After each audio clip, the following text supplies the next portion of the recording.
Terry Kessler, welcome to the House Foreign Affairs Committee. Welcome back, I should say, to the House Foreign Affairs Committee. You've been here before. This hearing is about beating the Chinese Communist Party in the AI arms race.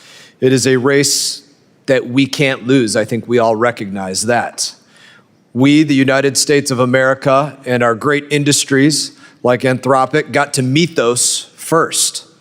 But we all know that China is trying to steal our technology any way that they can, like Mythos as an example. And we know that that's already old technology. We will see models far more powerful than Mythos soon. And if we don't act now, China might beat us to the next advanced AI model. They already unleashed COVID on us, and I have no doubt that they are waiting to release the next super COVID if that's what they could develop, or a missile defense Mythos that could get around any golden dome that the United States of America has. When CIA Director John Radcliffe says that the frontier models are developing capabilities akin to digital nuclear weapons, I take that very seriously. When Secretary of War Pete Hegseth says CXMT and Alibaba are Chinese military companies and that AI will redefine the character of military affairs over the next decade, I take that very seriously. These are real battlefields and real casualties. Today it's Ukraine, Iran, Venezuela. Tomorrow, potentially Taiwan and China. Those are the stakes of the AI arms race. President Trump has been clear about how to win. Stop the commies in Beijing from getting or using our crown jewel technologies against us. BIS is the tip of the spear in this tech war. The BIS Undersecretary is not just a sheriff enforcing pre-existing rules. He is the lead general in the AI arms race, tasked with designing and enforcing strategies to fulfill the commander's guidance. President Trump has issued 4 main goals for BIS as a commander's guidance. 1, no black wells for China. 2, close export control loopholes as stated in the America First trade policy memo. 3, tighten controls on chip-making equipment and stop our allies from undermining our export controls from the AI action plan. 4, no Chinese military end users or remote access as stated in the national security conditions in the H-200 rule. These are the president's metrics for success. We need to know now what BIS needs to get the job done, and I mean the entire job, not just one part of it. Success is not stopping only some of the black wells smuggled into China. It means stopping all of them. Success isn't stopping some chip-making tools from Chinese AI chip makers. It means stopping all of the advanced tools. Success means putting every company that Department of War has identified as a Chinese military company on the entity list. Why? Because they are looking to create every AI inroad they can to accessing every American bank account, every American stock portfolio, every municipal water treatment center, all for the purpose of being able to cause destruction. Those are the stakes. They're looking to be able to more quickly assess every capability in the Pacific against the United States of America's military. The House Foreign Affairs Committee has done its part. We've marked up more than 20 export control bills to execute on the commander's guidance. And to be clear, these bills we're pushing on this committee are being proposed because they need to be there to get the job done. That's why we are proposing these bills. We support the president's request to increase BIS's budget because that's what is needed to get the job done in this high-stakes race. There have been significant enforcement successes. Stopping approvals of licenses for blacklisted companies is an important achievement, and we congratulate you on the work that you've done there.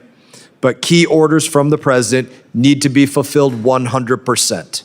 BIS has not added entities to the list in 2025 since October of 25. We need to see more of those entities added to the list. BIS It is important that BIS makes licensing decisions, including denials, in a timely manner and provides clarity to American businesses. That is something that we want to support you on.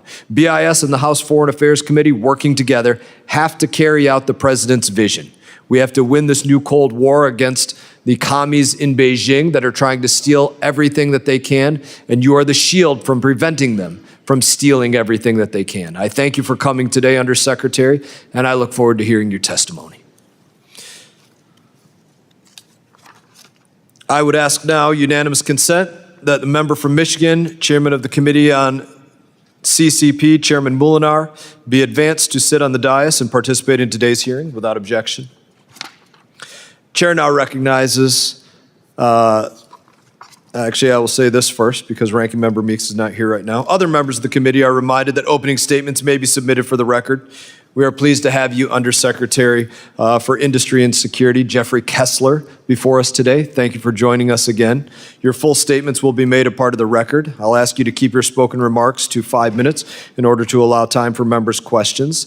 And I'll also thank you for the times that you've joined us in the skiff as well to give us classified briefing. You made yourself very accessible, and we appreciate that. And I now recognize you for any opening statement that you may have. Thank you, Mr. Chairman. And good morning to you all. Let me start by offering my condolences to you, to this body, on the passing of your colleague, Senator Lindsey Graham, a statesman and a patriot whose service elevated and strengthened the country.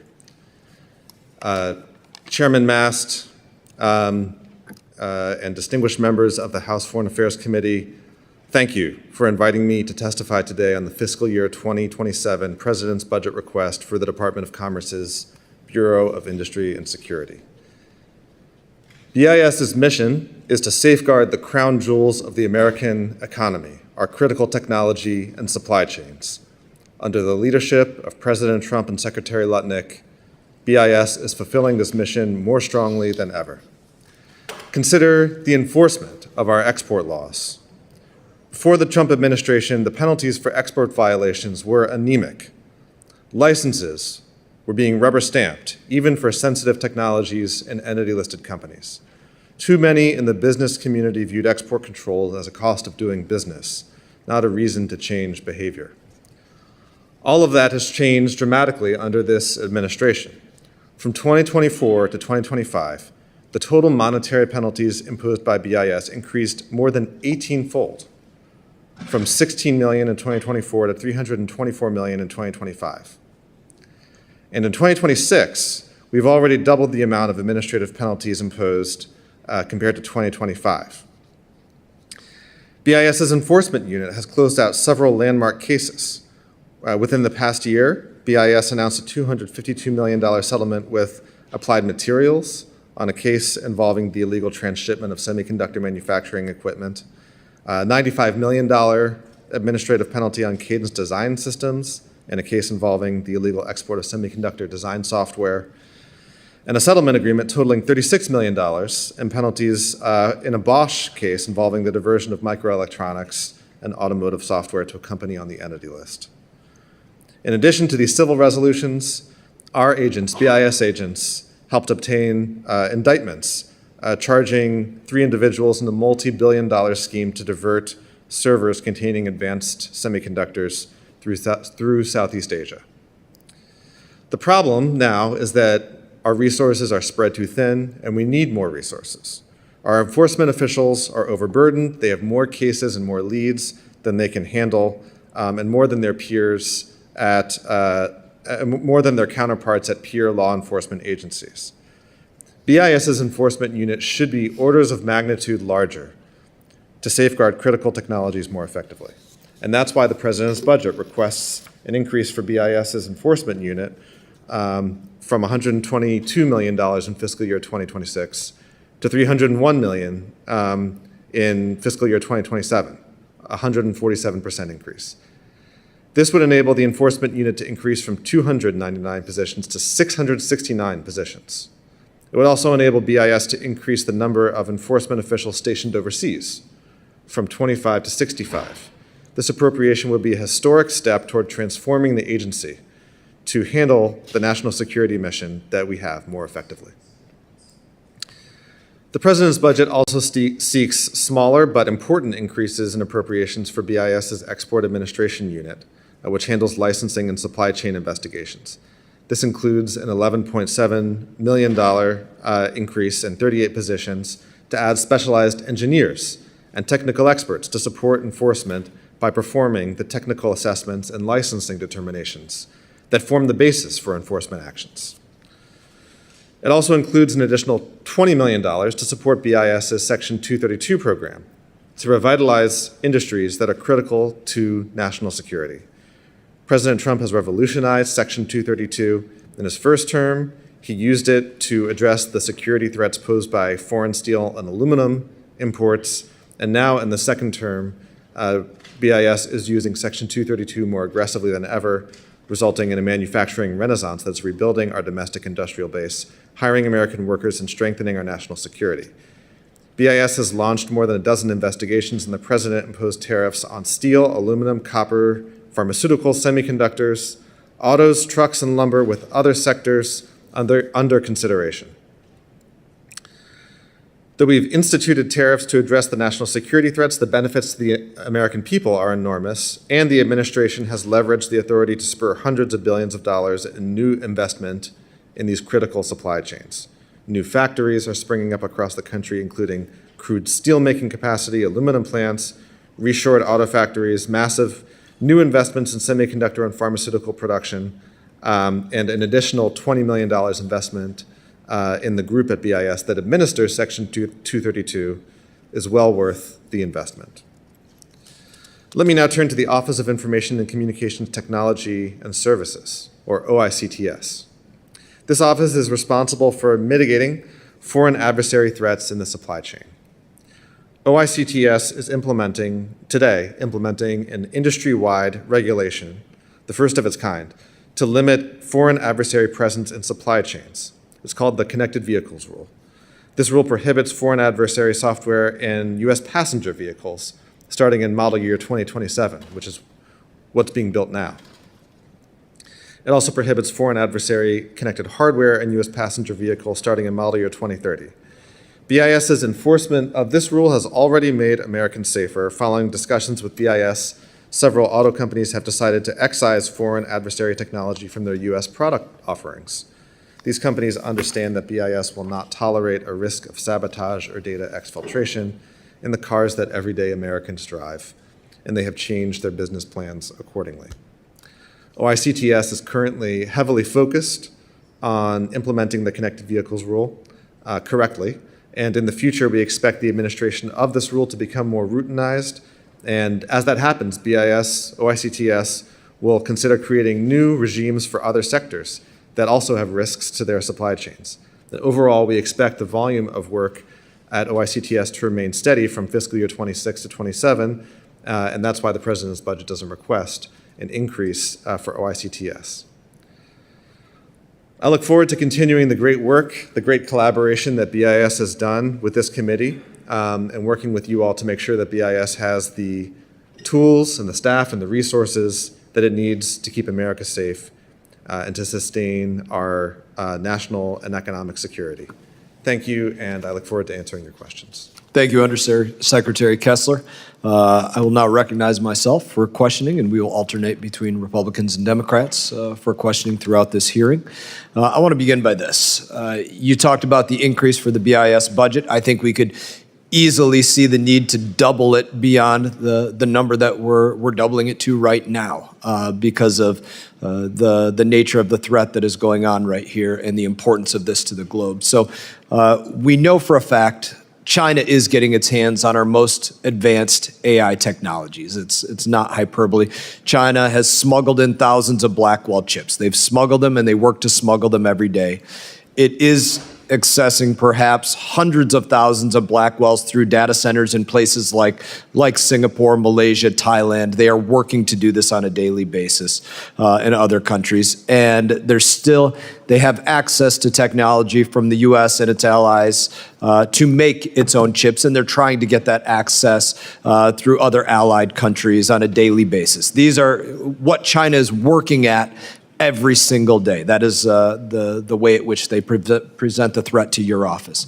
That is why President Trump issued the America First Trade Policy Memorandum and the AI Action Plan, where he told BIS, close loopholes, strengthen export controls on chip-making equipment, and it has been a year since that commander's guidance, and I would like an update on this from you on where we're at. So just number one, have you aligned allied controls to U.S. controls, and tell us about your use of the foreign direct product rule in doing so, please.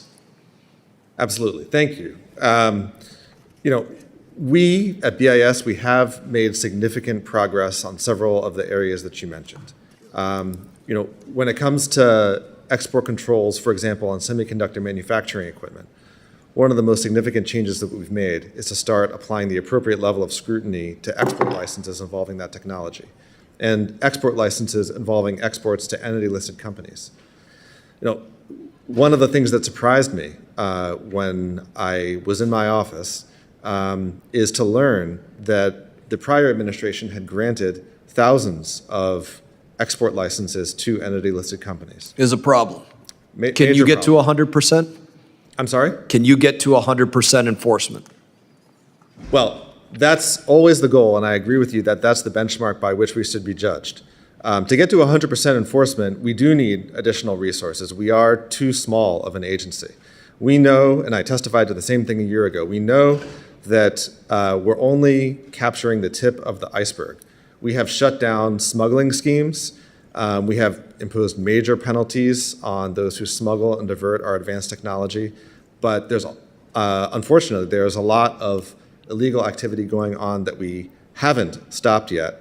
And we need a massive increase in the enforcement resources to be able to do that. And much of that illegal activity is through Chinese military end users. As you well know, you probably know these companies better than most members of Congress. You have to deal with them on a daily basis. We deal with 100 other things. Secretary of War Hegseth has stated publicly, Alibaba, Tencent, CXMT, YMTC, and more, they work directly for the Chinese military. So what does that mean for BIS policy when he identifies them as working directly for the Chinese military? How do you qualify them as military end users so that we don't sell them that technology? Look, we have to be realistic whenever we are thinking about exports into China. I think we all recognize that the government has significant control, exercises significant control over companies in the private sector there. We don't have any illusions about that. So we have to be very careful when we allow exports to there or to other country group D countries. Do you see those companies that I just listed as Chinese military end users, Alibaba, Tencent, CXMT, YMTC? I see those companies as playing an important role in the strategy of China to develop its indigenous Are they Chinese AI military? industry. We know that Chinese has a fusion civil military use constantly. Any place that they can fuse civil and military, they do. So Look, I believe these companies are on the 1260H list. YMTC is on the entity list. Obviously these companies Alibaba and Tencent? Also on the 1260H list, right? So these are Chinese military end users. Well, military end user is a technical designation under our rules. Do you assess them to be Chinese military end users like the Secretary of War does? I completely agree with the Secretary of War. That they are Chinese military end users? I will go and look at his statement and see exactly what he said. Look, these companies obviously, he said that Alibaba, Tencent, CXMT, and YMTC work directly for the Chinese military. Then I'm sure that that is correct. My time has expired. Ranking Member Meeks, I believe you wanted to give a statement and ask your question. Yes. And first, I just want to welcome to the committee Representative Debbie Wasserman Schultz, Representative Bell, and Representative Duncan, Pocan to the committee, and glad to have you here. Thank you. Let me thank you, Chairman, for hosting this critical hearing under Secretary Kessler. I want to welcome you and thank you for appearing today, and also thank you, actually, you're one of the individuals from the administration that have come to my office several times to talk and try to work things out, and I want you to know that I do really appreciate that, and hopefully that we'll continue. Of course, I've Got a lot of questions for you, and since the last time you testified in front of this committee, which was nearly a year ago, I think much has changed, and you're here to, I guess, to justify the President's budget request for BIS. That requires us to examine BIS's record over the past 18 months and answer the many questions before this committee and provide the American people with a clear accounting of what BIS has accomplished and where it has fallen short. I've been deeply concerned by the Trump administration's mismanagement of export controls. Rather than treating export controls as one of our most important national security tools, the President has turned them into a bargaining chip in broader negotiations with China. And as a result, the administration has issued virtually no significant new export control rules with respect to China and Russia, despite being in office for a year and a half. Instead, it has weakened existing safeguards, including by approving licenses for advanced AI chips destined for China. Moreover, the administration hasn't added a single entity to the entity list since last October. And according to CSIS, this marks the longest period of entity list inactivity since 2008, when export controls was nowhere near the center of our national security strategy. The Biden administration added nearly 1,600 entities to the entity list. President Trump and Secretary Lutnick have added only 140 in a year and a half. Are we supposed to believe that Russia and Chinese companies are no longer trying to acquire sensitive technology for military and other malign purposes? In your testimony, you mentioned the need to codify the Office of Information and Communications Technology and Services, also known as ICTS, yet many of the China actions and rules that office was developing have been shelved or rejected. As a result, the office has not unveiled a single new rule during the second Trump administration. The policy paralysis and negligence at BIS got so bad that Chairman Mass was compelled to organize a 24-bill export controls markup in April. That raises an obvious question. Why should Congress drastically increase the budget for an agency that has failed to fully use the authorities it already has? I hope you will be able to answer that question today. But it's not just the policy that concerns me. Under Secretary Lutnick's watch, BIS has become less effective and less transparent, which have been unacceptable delays in license reviews, which are harming our economy and technology leadership. Engagement with industry is at an all-time low, making compliance and cooperation difficult. Just last month, BIS had to issue guidance reminding companies that it was still enforcing its own rules because many companies were no longer sure. Major policy actions are increasingly being implemented through private letters to individual companies rather than transparent rules that apply equally to everyone. Legitimate questions about consistency, accountability, and whether export controls are being applied fairly. And we have seen years of expertise and know-how pushed out or leave voluntarily because of mismanagement and declining morale within the agency. The bottom line is simple. BIS is not meeting its missions, as I can see it. Under Secretary Lutnick's leadership, BIS has dropped the ball on rulemaking and entity list designations while focusing entirely on enforcement. And enforcement is indispensable, let's be clear about that. But it is far less effective when the underlying rules are outdated and ineffective. The President's budget request largely doubles down on that imbalance by emphasizing enforcement while doing little to address the underlying policy deficiencies. And so I've long been an advocate for more funding and resources for BIS, but before Congress provides a significant funding increase, this administration must demonstrate that BIS is effectively using the authorities and resources it already has. So I look forward to our discussion today and questions. So I'll go straight to questions. So I want to know, and my first question to you is how many licenses has BIS approved for the H200 and equivalent chips sales to China? Thank you, Ranking Member Meeks. That information is confidential, but we have provided disclosures to the committee that list the license applications for the H200 and its equivalents that we've received and the status of each. So I just refer you to our confidential submissions. Okay. So you have provided, your staff has provided it, but it's Multiple confidential or times. classified? Is that what you're saying about, is that what you mean? Confidential. It's not classified? I don't think it's classified. It's confidential. We have it available in the SCIF. Okay.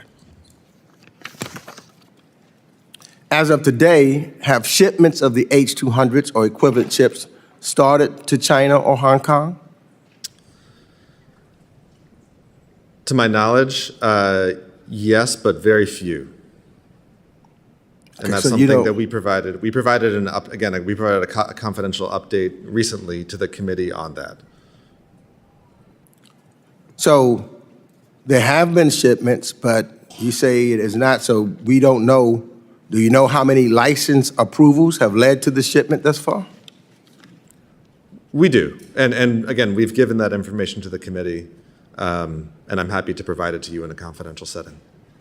Again, okay. But we cannot, the American people, it's all confidential and/or in the SCIF. That's because I'm of trying this- to be transparent. Well, that's because of the statute and the rules around publicly disclosing information related to license applications. There are restrictions on my and my agency's ability to publicly disclose information about license applications, but we do try to make it available to the committee, and we have done that. But I think for the American people, the bottom line is very few shipments against licenses for H200s and equivalents have taken place. It's a very small quantity of chips, so it's trivial, a trivial amount. Well, I just think, and I will take advantage if the chairman says it's in the SCIF, I will do that, but I would hope that we could be transparent to the American people so that everyone would know. So, per the Export Administration's regulations, the EAR, the Department of Defense, Energy, and State have the authority to review any license application submitted under the EAR for every single H200 license BIS has approved to date. So whatever that number is, they have the authority to review, license, the applications that's been submitted. So my question to you is, did all three agencies formally review and sign off? Well, all four agencies review license applications for the H200 and provide their recommendations. So that's the process that we follow. So all three checked off on it? Well, I'm not going to comment on the positions that agencies took in a deliberative context, but all the agencies review all the H200 and equivalent license applications that we receive. Well, shouldn't we know? Because I need to know, and I think the American people need to know whether any agency's opposition, for example, was overridden, or was any agency simply never given the opportunity to review. We need to, we have oversight responsibilities here in the United States Congress. And so that's our jobs. And so to not know whether or not all three agencies checked off on this as required by law, and or whether or not they had the opportunity to review is something that we need to know. Can you give us an answer to that? Well, I'm testifying now that all agencies have the opportunity to review these licenses, and also that the positions and the views that each agency takes in the context of an interagency discussion is deliberative, and I'm not going to comment on it. Again, transparency. Let me just ask this. Last month, the Department of Defense published its latest Chinese military companies list. Interestingly, since December, BIS has approved licenses to sell H200 chips to at least 4 companies that are on that list, including 3 that were just added last month by this very administration. Can you explain why BIS approved licenses for H200 sales to companies that the Department of Defense deems to be Chinese military companies? We grant H200 licenses based on a rule that we issued in January, which explains the criteria that we examine for reviewing these licenses on a case-by-case basis rather than a presumption of denial. And the applicant has to meet rigorous national security requirements, including making sure that the chips actually perform at the level that they're supposed to perform at and not higher, getting inspections, domestic availability of comparable chips, and so on. So that regulation has the basis for the decisions that we make in any particular case. Mr. Chairman, And there have been, just to be clear, I mean, there are cases where we approve the license applications we receive. There are cases where we deny the license applications we receive. So we examine each one closely on a case-by-case basis. Mr. Chairman, before I yield back, I'd just like unanimous consent to submit into the record the Department of Defense's 2026 list of Chinese military companies that was published on June 8th, 2026, and the Federal Register notice from January. Without objection. I yield back. Representative Biggs is recognized. Thank you, Mr. Chairman. Undersecretary Kessler, thank you for being here today, and thank you for your leadership at BIS in putting American national security and our American workers first. The connected vehicles rule is exactly the kind of bold action that President Trump promised the American people. Using our full authority to keep the Chinese Communist Party out of our critical infrastructure and out of our driveways. It should terrify every single American to think that Beijing could remotely access or even control cars on our roads. And I want to commend BIS' recent decision to deny the EV company Polestar, which is owned by Communist China's Geely, authorization to sell 2027 model year vehicles in our country. I raise this because it matters directly to my home state of South Carolina. The Polestar 3 is built in Charleston in the same plant that builds Volvo vehicles. And Volvo has been owned by Geely since 2010. BIS approved Volvo to keep selling here while denying Polestar. I don't doubt there are good reasons for that distinction, but South Carolina auto workers, the suppliers, and dealers, they have naturally been asking what separates a yes from a no, and I think giving them the clarity would help BIS's mission. So I have 3 questions. The first, even in general terms, what separated the Volvo approval from the Polestar denial so that our manufacturers have a clear roadmap to follow? Thank you. Thank you very much for the question, Congresswoman. There's a general prohibition on the import of technology, software, starting in model year 2027, that has foreign adversary technology. And we were able to reach an agreement, a specific authorization with Volvo that we believe is very strong, very robust, and effectively mitigates the national security risks that we believed otherwise would have existed. We just were not able to reach that kind of agreement with other companies that we have denied, and that's the difference. The details of those are confidential. Thank you. So secondly, are there other China-linked automakers currently under BIS's review through the same process? There have been multiple companies in similar situations that are before us, both automakers and suppliers.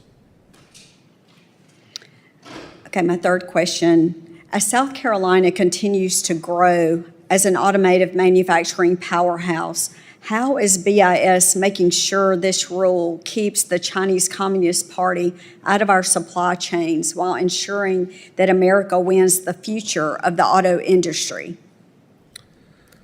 Well, I think it's about creating and standing up this strong new rule and then enforcing it effectively. And that's exactly what our office, our OICTS office, is doing right now. This is a whole new program, first-of-its-kind rule under this authority. Right? There's never been this type of program established under this legal authority. We're setting up right now the enforcement apparatus to make sure that importers and dealers and manufacturers all adhere to the rules, that when we enter into an agreement like the one that I referenced with Volvo, that the terms are abided by. I think strong enforcement of this rule and continuing to work closely with industry is how we make sure it remains successful. Okay, thank you. Mr. Chairman, I yield back. Gentlelady yields back. Representative Keating, you are recognized. Thank you, Mr. Chairman. Kessler, are you familiar with the UAE-based company G42? I am.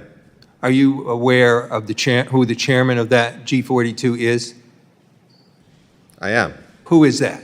I believe it is Peng Shao. Sheikh Tanoon, in other ways. Sheikh Tanoon? Yeah. Are you aware of his other position, Sheikh Tanoon's other position with UAE government? I'm aware that he has a position with the And what UAE is that government. position? I don't know offhand. He's National Security Advisor.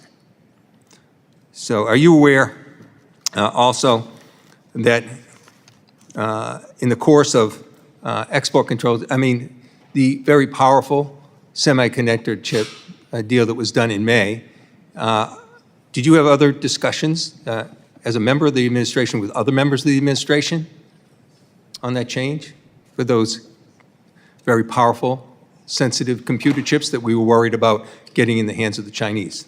You must have had some discussions with other members of the administration. All major decisions that BIS makes, we make in consultation with. So who did you discuss partners that with in the administration, sir?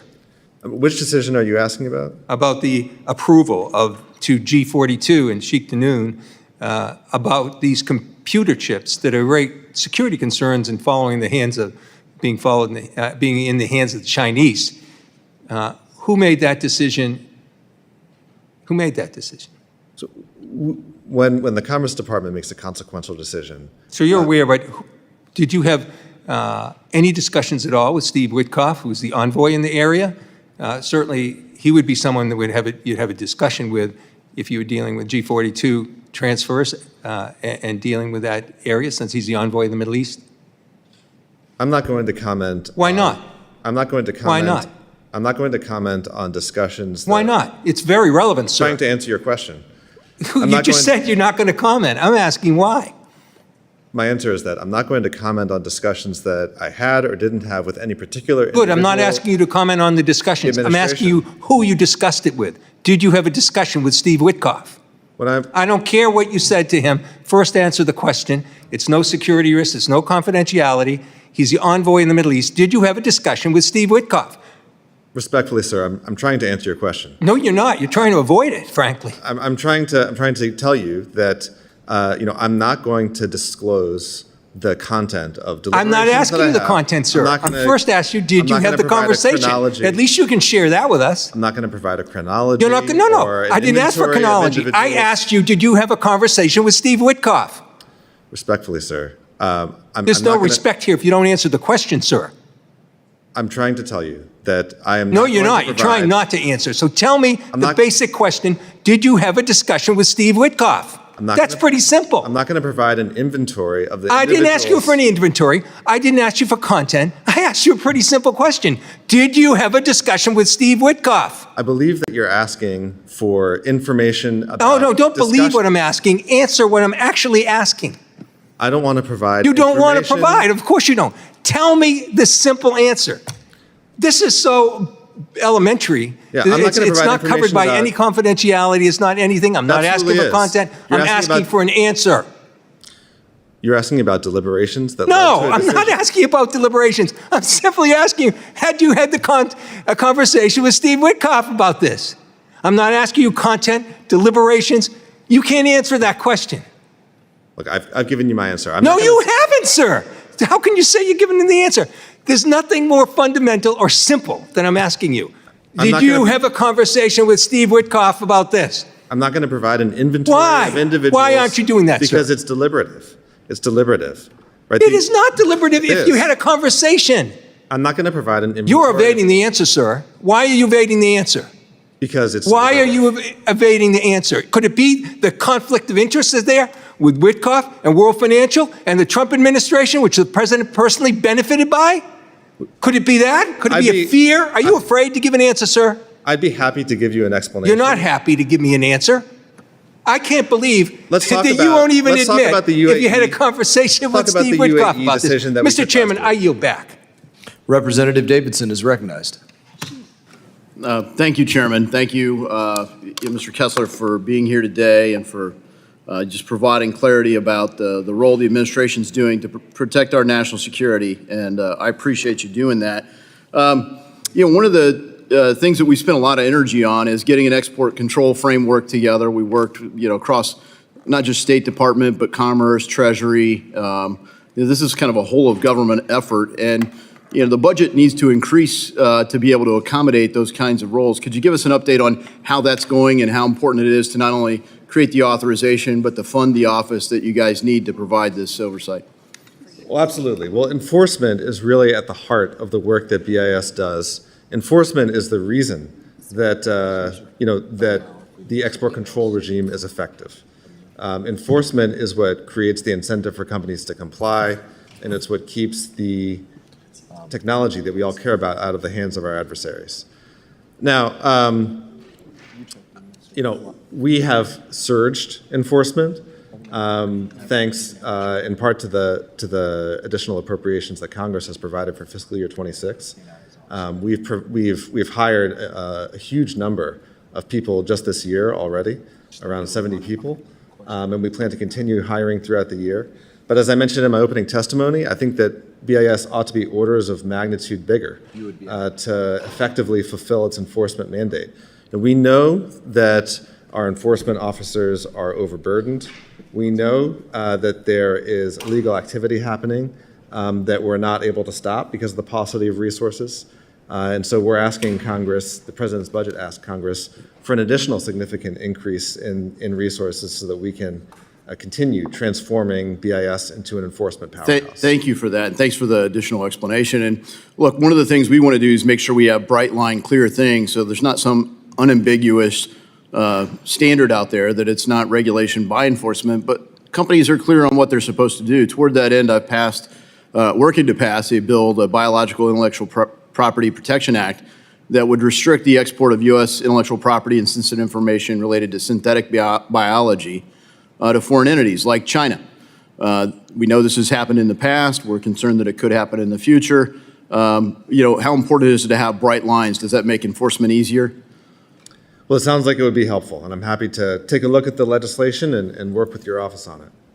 Yeah, thank you for that. And one of the early enforcement actions really has been AI, and one of the most important technologies we're trying to restrict is related to computing, whether it's quantum computing, chips, technology, but artificial intelligence is a bit of an arms race of sorts with China, and sort of a rapid enforcement action against a version of Claude happened already. So I know that the details of those discussions and negotiations are confidential or classified generally on some of these things, but could you go into the kinds of things that are considered as you're trying to take an urgent enforcement action like that?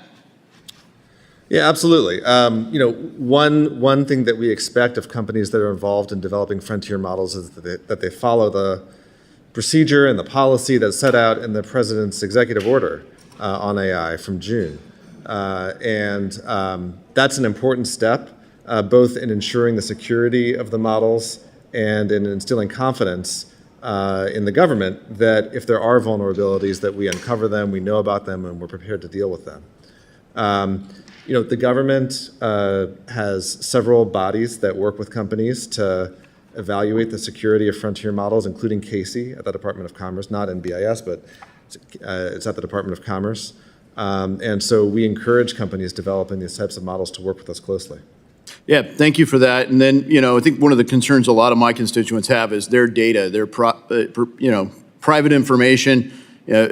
Frankly, they're concerned about our own government collecting their information. They're concerned about companies monetizing and harvesting it. Some of that's outside of your control. We need a domestic privacy bill. But when you look at crossing the border, how are we protecting Americans' sensitive, personally identifiable information, geolocation data, all kinds of things that you can buy from data brokers? How are we limiting the export of that kind of data? Well, some of that, some technical data is controlled, so it falls under the export controls, and that's one thing that we're doing. And there are other authorities too, for example, that the Department of Justice has to limit the export of sensitive personal data. So there's a variety of legal tools, both inside and outside BIS, that we can use. All right, thank you. My time's expired, and I yield back. Representative Barra. Thank you, Mr. Chairman. On behalf of my colleague from Massachusetts, I'd like to ask unanimous consent if I could enter 2 articles into the record. Thank you. Thank you for being here, Secretary Kessler. I have the privilege of serving on the Intelligence Committee as well. And one thing that we think about, let's use Mythos as an example. I think Anthropic did the responsible thing as a company when they realized some of the powerful tools that were becoming available, coming to the government, working with folks to make sure there was responsible application of these tools. Within BIS and within Congress, one thing that we think about with the frontier labs that are out there, with how rapidly these technologies are emerging, do you have the tools, or do we have the authorities in place that compel these companies to come to us as the federal government to say, hey, here's a tool that we may not want our adversaries to get a hold of. We may not actually want our own public to get a hold of yet. We don't fully understand. Does that make sense? You get what I'm thinking about. And this is a place where I think the administration, not in a partisan way, but in a national security way, in a way of protecting the public, because we see how fast these technologies are evolving. Right. Well, thank you for the question. I think that we showed the world that we do have the tools in the case of Anthropic. Right. We had national security concerns, and we responded quickly to address them and to control the dissemination of the model. And we worked with Anthropic to address our concerns, and Anthropic responded admirably. And we, and after too much time had passed, we lifted the controls and ensure that they continue to work with us as they develop guardrails and make sure that their model's secure. And again, I applaud Anthropic for doing the responsible thing and the right thing and working together with us. What I worry about, though, will that next frontier lab, will that next company that comes across a very powerful model or powerful tool do the right thing? I hope they do. But what are the tools and things that we should be thinking about as the federal government to create a compelling narrative that says, hey, wait a minute, you have to work with us here on this? Absolutely. Well, so I think, as the executive branch, we work closely with all the frontier labs, all the American frontier labs, and encourage them to cooperate with us closely as they develop and prepare to release these frontier models. We work with them to assess the security risks. And again, that's done through parts of the government like Casey, which I mentioned, through the White House. And they know now that if there's a company that isn't following the rules, isn't following the pathway that's set out in the executive order from June, that we have tools at our disposal to limit the dissemination of the models. I mean, I guess one thing that I would encourage the administration to work with Congress, because I do think it would be important for us to put those guidelines in place to put kind of the code of conduct. Again, I do worry about how quickly things are evolving. I do worry about whether these models get in our adversaries' hands. Again, you do, coming from California, you see a lot of the innovations that the frontier labs are doing. And I don't want to just hope that each lab will do the right thing. I want to have a compelling case that says, hey, here's the guidelines, here's the things that would compel you to come to the administration and compel you to come to Congress to set. Yeah, I mean, look, I agree with you, and I agree with the concern that you're expressing. This is obviously a rapidly evolving landscape. It's a new world. And we've used and we're developing new tools to encourage cooperation with the government. And we're also, developing the framework for Frontier Labs to cooperate with the government and to make sure that our concerns are addressed. So, And again, I guess I would argue, and I think for this committee as well as, for Congress, that we ought to work with industry. Again, I suspect most people want to do the right thing. We ought to work with the administration. It shouldn't be, a partisan issue. It should be an issue of how do we protect our intellectual property, our advantages, but also our national security and safety. So, again, I would look forward to working with your office as well as others to try to create those guardrails and industry. I'd be happy to. Thank you. I'll yield back.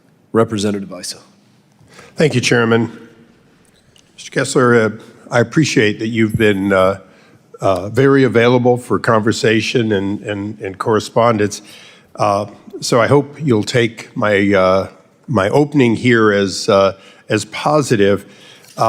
First of all, would it surprise you to know that during the 4 years of the Biden administration, applied materials grew by 6%, Lam research shrunk by 18%. Well, the Chinese makers, including NAURA, grew by 93%, and AMEC grew by 254%. Are those figures that you'd find credible and not surprising? I find them credible. Would you find it credible that it hasn't really reversed by very much, that those Chinese institutions continue to grow by double and triple digits, while American companies find themselves still behind the power curve on regaining their volume and dollar leadership? Right. I find that credible as well. So as we look at this, and by the way, Mr. Chairman, I'd like to put in for the record, with the unanimous consent, an article from Bloomberg, secretive Chinese chip maker is built to dodge U.S. curbs. Without objection. Thank you. Your title is an amazing one. First of all, you're part of the Department of Commerce, meaning that your job is to promote commerce. Business industry and security is an interesting two-part obligation, isn't it? Both to promote our industry and protect it, and then the security side of it, in your case, primarily on exports, right? That's correct. And more broadly, commerce is dealing with both exports and imports from a standpoint of protecting industry. Correct. So for the record here, is one of the challenges that you face that we have to support through our funding and authorization, the balance between our industry, which is a global industry when we look at chip production, chip makers, and the products that allow for those making, they cannot be global leaders if they are cut off from substantially half or more of the market. Is that correct? Well, I think it's important for the United States and for the Department of Commerce to support and protect the industry that makes the tools that make the semiconductor industry. I appreciate that, and that's why I brought up those companies. If we take, for example, Qualcomm in my home district, Qualcomm lost in the 5G race. China won. It wasn't because they didn't work hard. It was because China owned the market for the utilization. If they had a chip that worked, they got first dibs on it. That balance is one that we failed in. In other words, today, many of our chip makers find themselves with only one market to sell through to the global market, and that's China, meaning that their chips have to pass from here through China to get to Europe and the other countries because the products are substantially assembled in China. That's a fair statement, isn't it? Look, you use the word balance, and I agree with you that it's important to find the right balance, right? We want to make export markets accessible for our companies, and we also want to make sure that we respect national security. And in this case, we're talking about a set of technologies, as you know, we're talking about a set of technologies that are very sensitive from a national security perspective. Well, here's my conundrum, and it's one you and I have spoken about before, but I wanted to make sure we put it in the record. You have an average of 66 days or so for approvals, and that sounds pretty laudable, about 2 months between application and approval. However, the companies that we've been talking about, the chip manufacturers, the manufacturers for the chips, the NVIDIA-type companies and beyond, they don't find 66 days. In some cases, they are undesignated, and they are part of the I don't have an answer ever. So how do we go from a good average, which includes, somebody making gun parts, all the possible controlled items, and get down to the global leadership areas, quite frankly, the $1, $2, $3, and $4, and $5 trillion companies in which America dominates, however China assembles. How do we get it to where it's 66 days for those companies? Because I'm concerned that one thing we know is they're not getting the quick answers. In some cases, they're not getting the approvals at all or the denials. Well, that's true. So in the vast majority of cases for licenses that we handle, decisions and approvals come quickly. As you said, it could be as little as 2 weeks, it could be a month or two. And again, that's the vast majority of cases that we handle. One of the changes that I've made, and one of the changes that I committed to make when I was going through my confirmation process, was to stop the rubber stamping of licenses that involve serious national security equities. As I mentioned before, under the prior administration, there were thousands of licenses granted to entity-listed companies, and I think that's not the outcome that the members of this committee expect to see. And so the BIS under this administration has been applying more scrutiny to those licenses where there are national security equities, and I think that's the right outcome. So that's how the licensing process is working now. And again, I think that it's entirely appropriate that when there are serious national security equities, we would take a close look. We would involve technical experts within BIS. We would talk to the companies, make sure that we understand from the company's perspective what the reasons might be for granting an export license application. And so we're very thorough. Thank you, and thank you for the extra time, Mr. Chairman. I yield back. Representative Kumlager-Dove. Undersecretary Kessler, thank you for appearing today before this committee and for meeting with me 2 weeks ago. You are charged with leading one of our most important national security agencies at a critical moment in world history as AI technology transforms society, and that is why your job is so important. Restricting the sale of our most advanced AI chips to China is a national security priority. Would you agree that we must maintain our competitive advantage with AI over China? Well, thank you. It's good to see you again, Congresswoman, and I appreciated the meeting with you too. And yes, I think it's essential that the United States maintain its lead in AI, in quantum, in semiconductor technology, and all the sensitive technologies that are going to define the economic competition of the 21st century. Thank you so much. I too agree with you. So last week, you and Secretary Lutnick loosened export controls on the United Arab Emirates, making it easier to export advanced AI chips, military equipment, commercial satellites, and spacecraft. Specifically for this hearing, the rule allows the UAE government and designated companies, including Emirati AI leaders like G42 and Core42, to access advanced AI chips and servers without needing individual licenses. So the conflicts of interest between the president, his son, and any dealings with UAE are rampant. Donald Trump Jr. and Eric Trump co-founded World Liberty Financial. In January 25, just before President Trump was inaugurated, a UAE royal, who is the UAE National Security Advisor, purchased a 49% stake in World Liberty Financial, reportedly netting Trump $263 million. In May of 2025, World Liberty Financial announced that its new stablecoin, USD1, would be used by Abu Dhabi investment firm MGX to finance a $2 billion investment in crypto exchange company Binance. And who is the chairman of MGX? That same UAE Royal National Security Advisor who bought 49% stake in World Liberty Financial.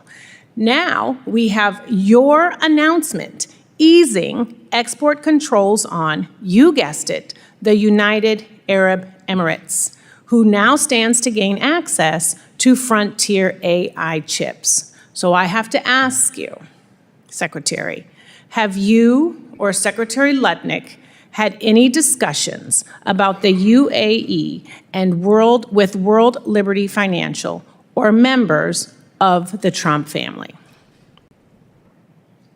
Well, no, not for me. But what I can tell you is that this UAE decision that we made, I believe, is an appropriate revision to the export control country groups that recognizes the UAE's status as a key ally in the region. Right. I have limited time. I want to appreciate that you said no, not from you. I am curious about Secretary Lutnick, and I'm curious to know if there have been any correspondence, any emails, any disappearing signal chats, any meetings that you have seen or you have heard. And the reason why I ask is because Secretary Rubio came here just not long ago, and when asked similar questions, he said, well, you, Congresswoman, just don't know where to look. Look, so I want to ask, where should we be looking? Where should we be looking for this information? Because I have to tell you, it smells of conflict of interest. It smells like it could be an illegal pay-to-play scheme. And you are an accomplished lawyer. You went to Yale, you went to Stanford, you know about these things, and you, I believe, would know an illegal pay-to-play scheme when you see it. Well, and the reason why I ask these questions is because when you are written up, when this will be your legacy, this will be your legacy. And if I hope we do not hear or read about a scheme like we did, the mining deal scheme with Secretary Lutnick when it comes to the Emirates and these chips. And I hope that your name is nowhere on those correspondences or signal chats or meeting dossiers that come up. I will be proud for the actions that we've taken, including with respect to the UAE, to be part of my legacy and what the administration does. I think that forging closer ties with the UAE, encouraging the UAE to invest in the U.S. tech stack, encouraging it to invest in U.S. AI data center build-out, strengthening the partnership between the United States and the UAE. I think that it is one of the most significant achievements of the administration. Well, if there's a pay-to-play scheme, just know the Supreme Court protects the president. It doesn't protect you. You are recognized. Thank you, Mr. Chairman. I want to start by asking for permission to enter into the record a letter that was sent to Secretary Lutnick, dated October 30, 2025. Without objection. And Mr. Kessler, in this letter, Chairman Mast, Chairman Molinar, Chairman Garbarino, Chairman Crawford, and myself identify high-risk tech sectors such as advanced medical equipment, industrial machinery and robotics, energy generation and storage, subsea cable systems, and semiconductor manufacturing equipment that need to be addressed using ICTS authorities to protect the U.S. market from technology threats. However, since then, there has been no further action beyond enforcing the Biden-era policies. It's my understanding that Secretary Lutnick is excited to use these authorities to protect critical U.S. sectors from CCP technologies. Has anyone instructed you not to use the ICTS authorities to protect U.S. technology sectors from the Chinese? Look, the decision to use ICTS authorities in any particular case, it would be a decision that the administration makes. And I understand, but nobody has instructed you not to. For any decision that we would make, we would consult with other parts of the administration. We make sure we move forward in a coordinated way. Right? We're a team. And there are Got sectors. that. But now you're not answering what I thought was going to be a fairly simple question, that no one had instructed you to do that. So now it begs a bigger question as to who is then seemingly or potentially putting up a roadblock to the use of the ICTS. I'm not saying that there's a roadblock, and we are using ICTS, as I mentioned in my testimony, we're using the authority aggressively in the context of passenger vehicles. And, what I'm telling you is that we look at it like there's a set of sectors that have, where we're concerned about possible espionage risks, infiltration, data exfiltration. I got it, and this has now taken up half of my time, which I thought was going to take a minute, because I'm not getting what I thought was going to be a simple answer. So you and I talked a little bit about this yesterday, about no rulemaking that has been attached to this, and why that might be the case. You indicated that you would be willing to work with me on that. Of course. Okay. This has to be addressed. We have not, from October, you got the chairman of Intel, chairman of Homeland Security, chairman of the China Select, chairman of the Foreign Affairs Committee, and I'm just a little old subcommittee chairman who happens to have operational responsibility for this. It boggles the mind that this administration is not utilizing their relationships here on the Hill to be able to address these things. I have to hit two other things. BIS is supposed to close loopholes, not create new ones. I know you and I had some debate back and forth about whether this is a loophole or not about the black wells in China.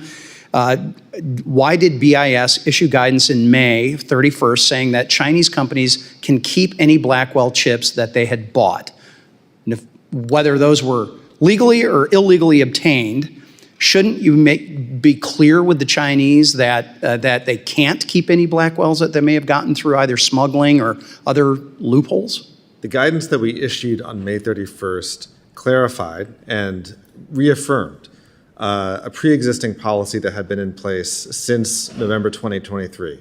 And that is that companies that send advanced AI chips to countries in Country Group D or companies that are headquartered there but located outside Country Group D5, that they need to get a license from BIS.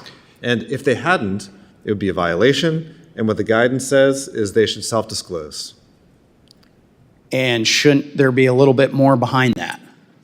Okay, I got to move on because this is a multiple conversations that we have had. That is just a frickin' circle that you talk in. And I'm sorry, but this is unacceptable. So let's talk about CXMT, which I understand from your conversation with the chairman, you have a less clear view of their standing within China. We've already seen strict export controls on U.S. companies to sell technology to the memory maker CXMT. Our allies don't. Key Dutch company ASML even has a friendship garden, whatever the hell that is, with CXMT. So it's hard to imagine anything more America last than letting our allies sell to our adversaries when we don't. So I want to know, what are you going to do about it, and what's the administration going to do about it? Well, I agree with you that this is a major concern. And you're right that our companies aren't able to sell to CXMT. We're concerned. I'm concerned about the article that you mentioned. And we raise it directly with our counterparts, including in the Netherlands. And I was in the Netherlands a couple of weeks ago raising these concerns. We continue to seek alignment. We continue to insist that the backfilling by foreign companies and foreign countries on export control stop. And we're not going to rest until we achieve that. It doesn't seem that's the case. With that, Mr. Chairman, I yield back. Representative Bell. Thank you, Mr. Chairman and the ranking member. Effective export controls depend not only on strong laws, but also on a robust U.S. diplomatic and enforcement presence overseas. Today, that presence is under strain. Dozens of ambassadorial posts remain vacant, and many of our embassies and diplomatic missions are operating with reduced staffing, which limits our ability to engage foreign partners and enforce U.S. policies abroad. Export control officers are BIS's frontline enforcement officials overseas. They monitor compliance with U.S. export controls, investigate potential violations, and work with foreign governments to protect sensitive American technologies. In 2024, BIS approved licenses for over $500 billion in exports, yet BIS had only 11 or 12 export control officers stationed at U.S. diplomatic missions around the world. Mr. Kessler, how many export control officers do you currently have stationed in China? In China, there are 3. Okay. But I agree with you on the importance of. Well, hold on. I want to follow up in my limited time. What more needs to be done to bolster BIS's enforcement efforts and its ability to conduct in-use monitoring in China? Yeah, let me just tell you that, when I came into office, there was only 1 in China. Now there are 3. We believe, and I think agree with you strongly, that we should be increasing the number of export control officers worldwide. And we have a plan in this fiscal year to bring it up to 25. And in the president's budget, if it's approved, we would be able to bring it up to 65. And that is getting closer to the level where I think we need to be. The budget request calls for, on that note, for a large increase in export control officers. How many additional will be focused specifically on China first? Well, we haven't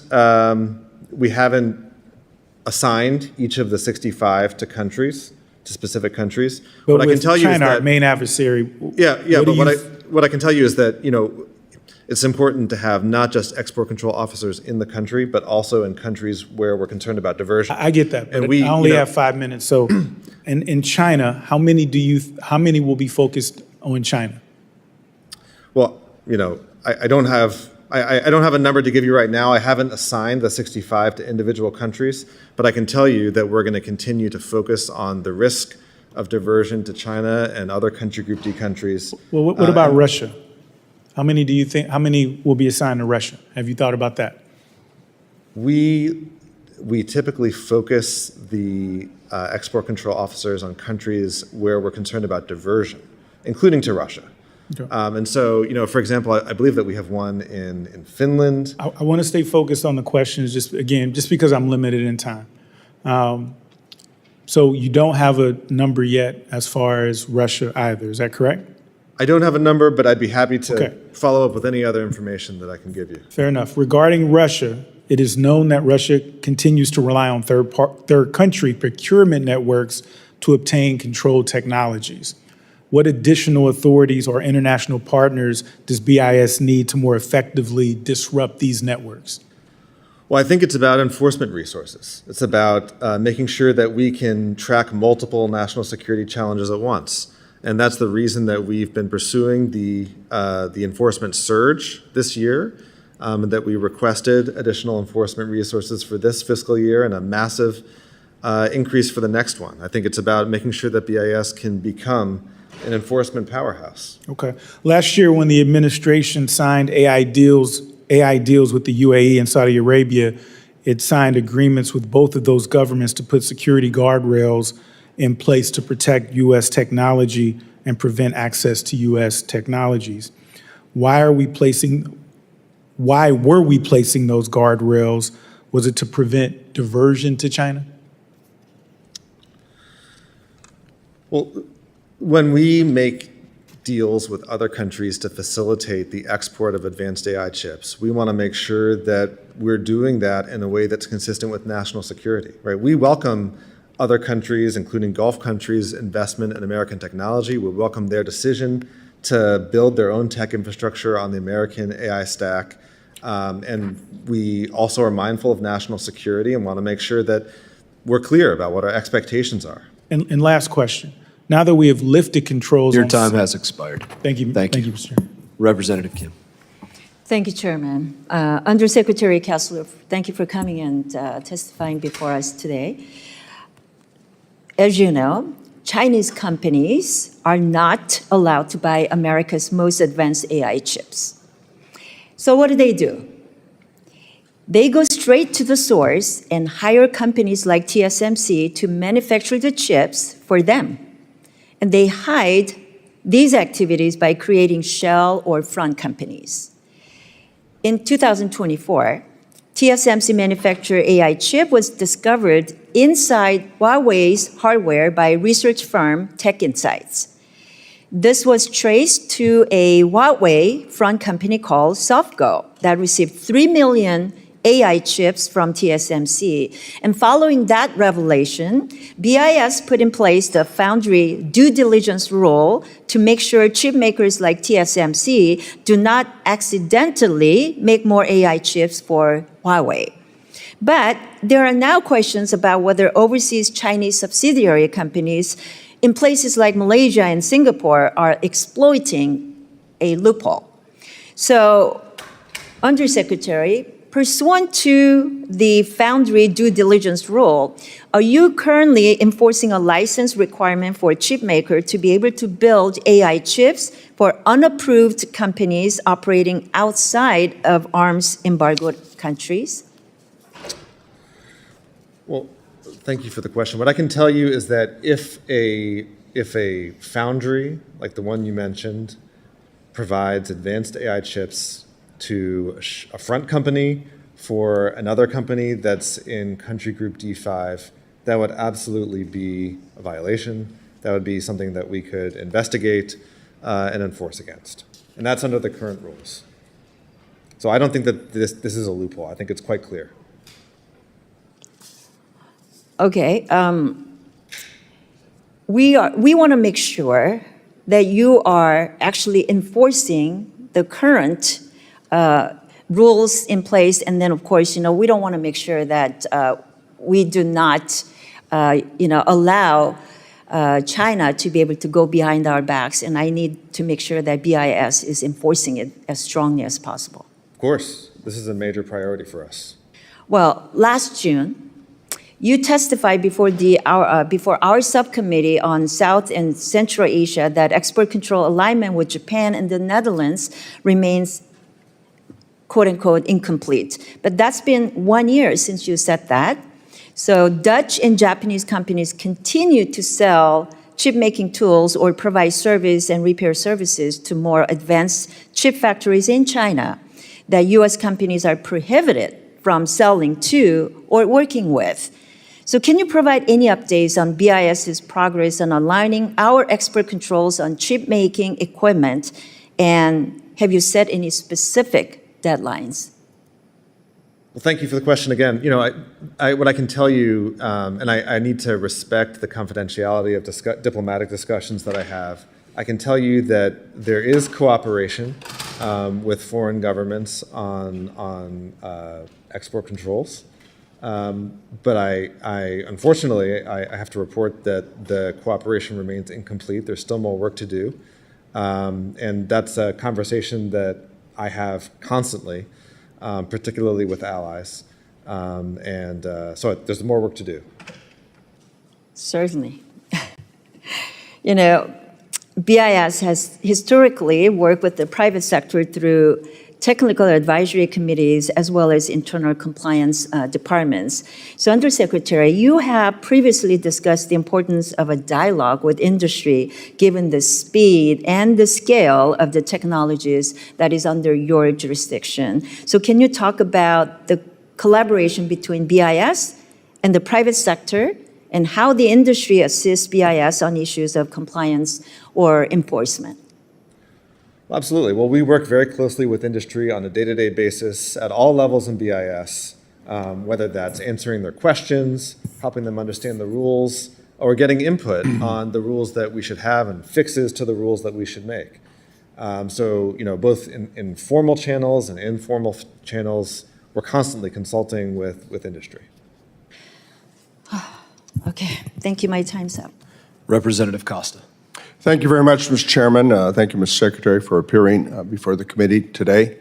I want to ask you a kind of a threshold question that will be the basis of my other questions, but I know the focus has been on China this morning, but I also believe that both China and Russia pose a adversarial threat to our country and to our allies. Would you agree? Well, Russia poses national security risks. That is true. Okay. And just for your, you may know this, but I'm one of those members that really disagreed with the president on the handling of the issue of NVIDIA and the selling of its powerful H200 chips to China. I think that is in an area where a direction we don't want to go. But let me focus on, with regards to BIS's budget, the efforts with Russia. You know, since they launched their illegal invasion in Ukraine in 2022, the United States and G7 countries began using various tools of statecraft to restrict Russia's finance and military capacity with various degrees of success, one would argue. A key one, I think, being export controls have been very difficult. As you know, these tools are central to exerting maximum pressure on Putin in order to bring an end to this war, as we all want to see happen, and certainly the president has tried. But at the negotiating table, it seems that in the first 3 years following Russia's invasion, U.S.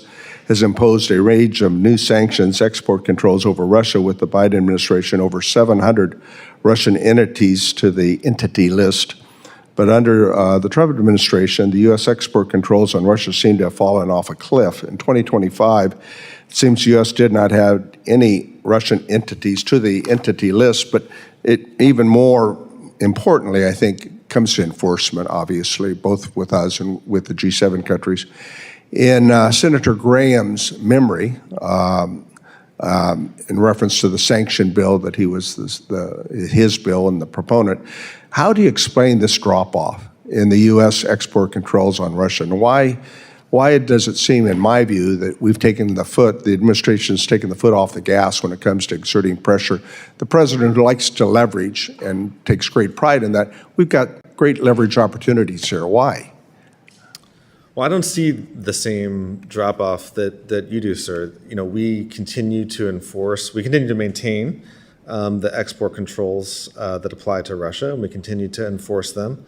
And I think the most important step that we can take is to strengthen enforcement across the board. Well, I agree, and you answered, I guess, while I was out in another hearing, my colleague's question about adding more experts within BIS in the area of enforcement and as it relates to Russia. Did I hear that correctly? It's that intention to do so?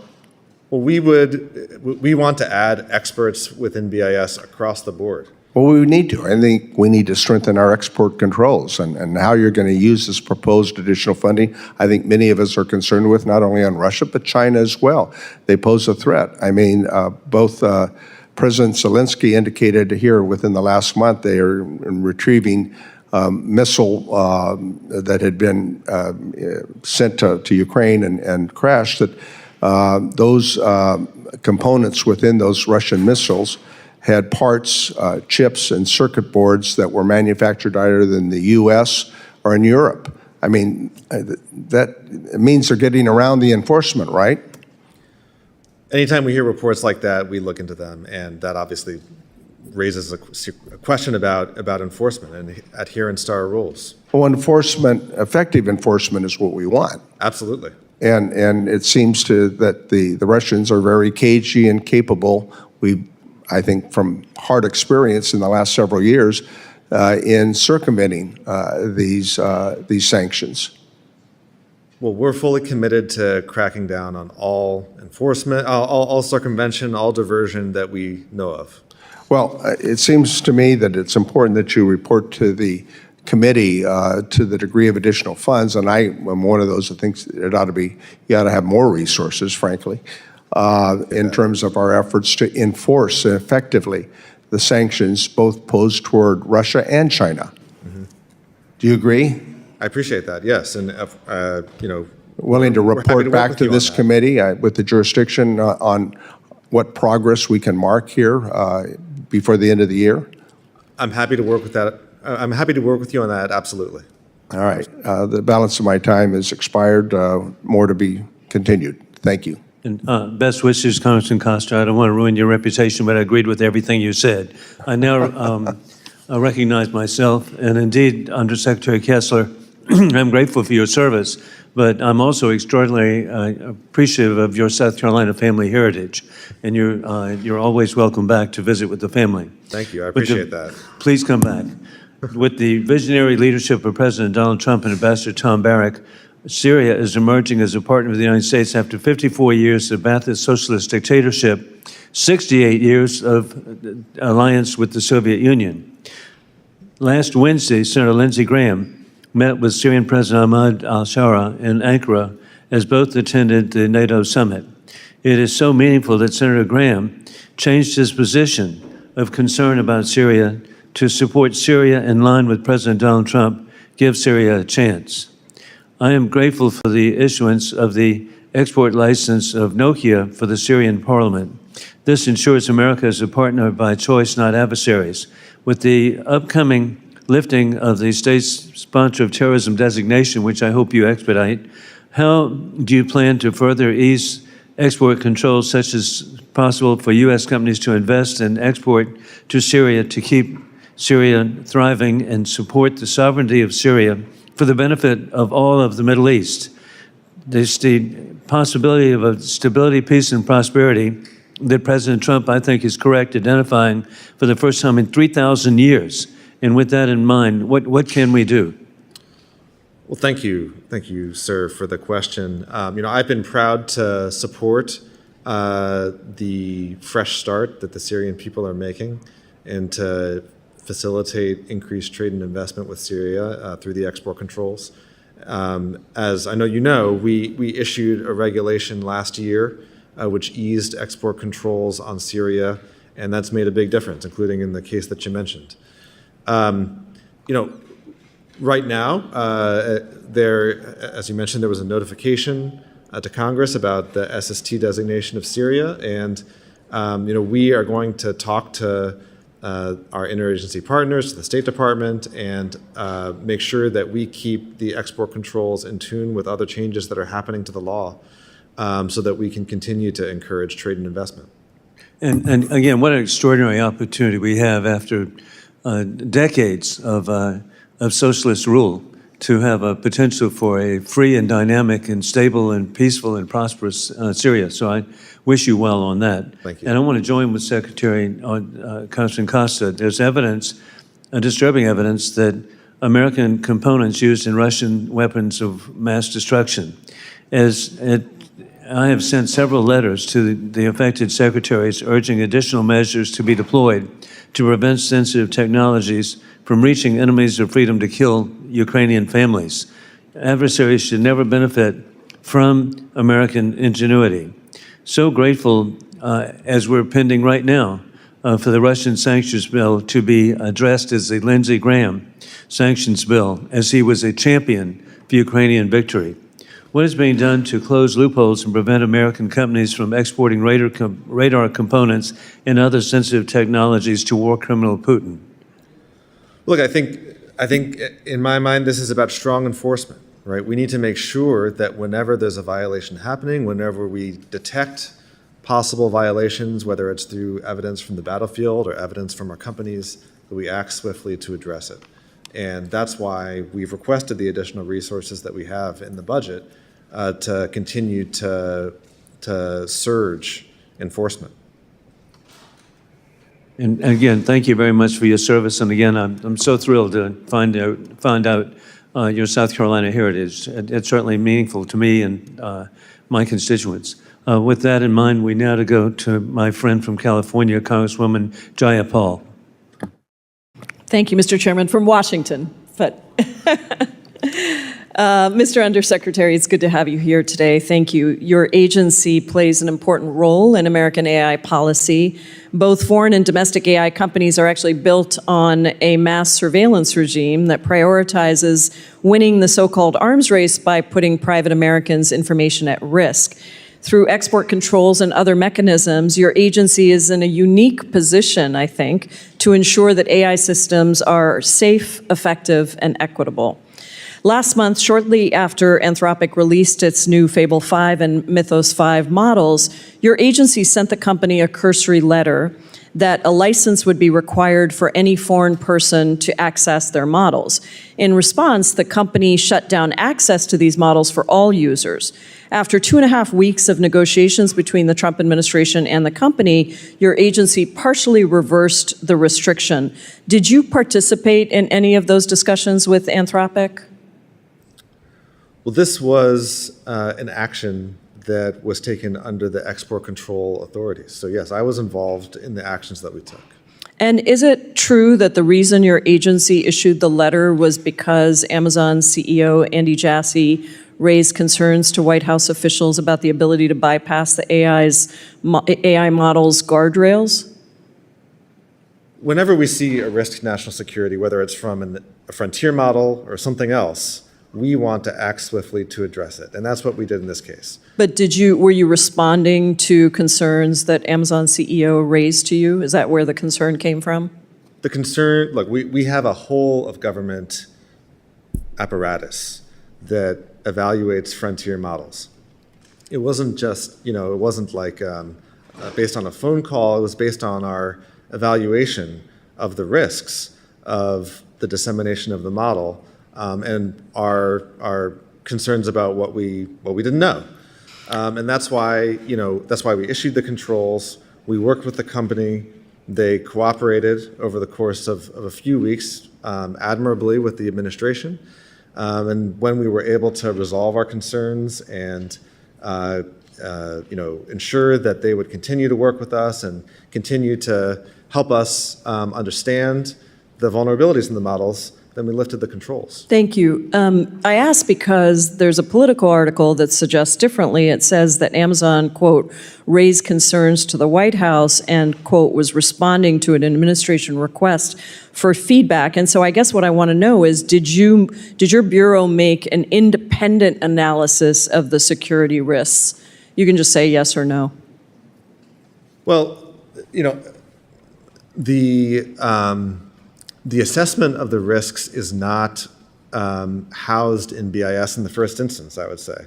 I mentioned Casey before when we were talking about this topic. I guess I'm just asking you what independent analysis you made separate from a phone call from the CEO of a major company that was concerned about competition.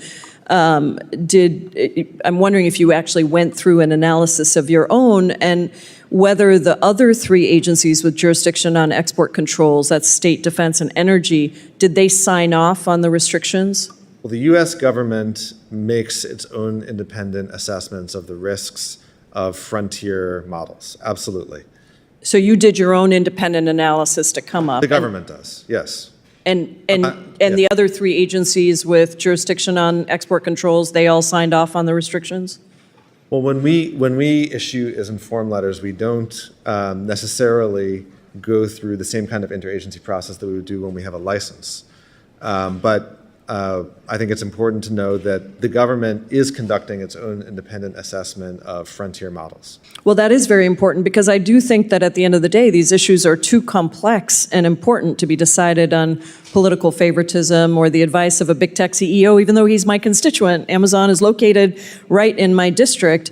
I want to make sure that we have vigorous export controls and a well-established interagency process. And so in the future, can you commit to issuing rules in the Federal Register with clear guidelines that would apply to all AI companies and models rather than issuing letters to companies on an ad hoc basis? Look, I think it depends on the circumstances, but the executive order that the president issued on AI in June is a step towards establishing an But it's not this. I mean, the restrictions that you put in place were just for this one company.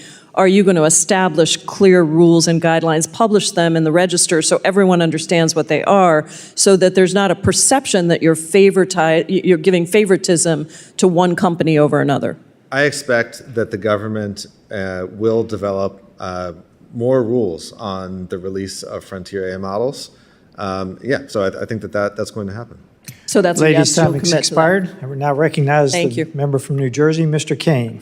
Thank you, Mr. Chairman, and thank you, Undersecretary Kessler, for being here today. America is in an AI arms race with China. As we compete for the latest memory chips, computing chips, and language learning models, America needs to fund and to support robust export controls that place America at the front of the AI arms race.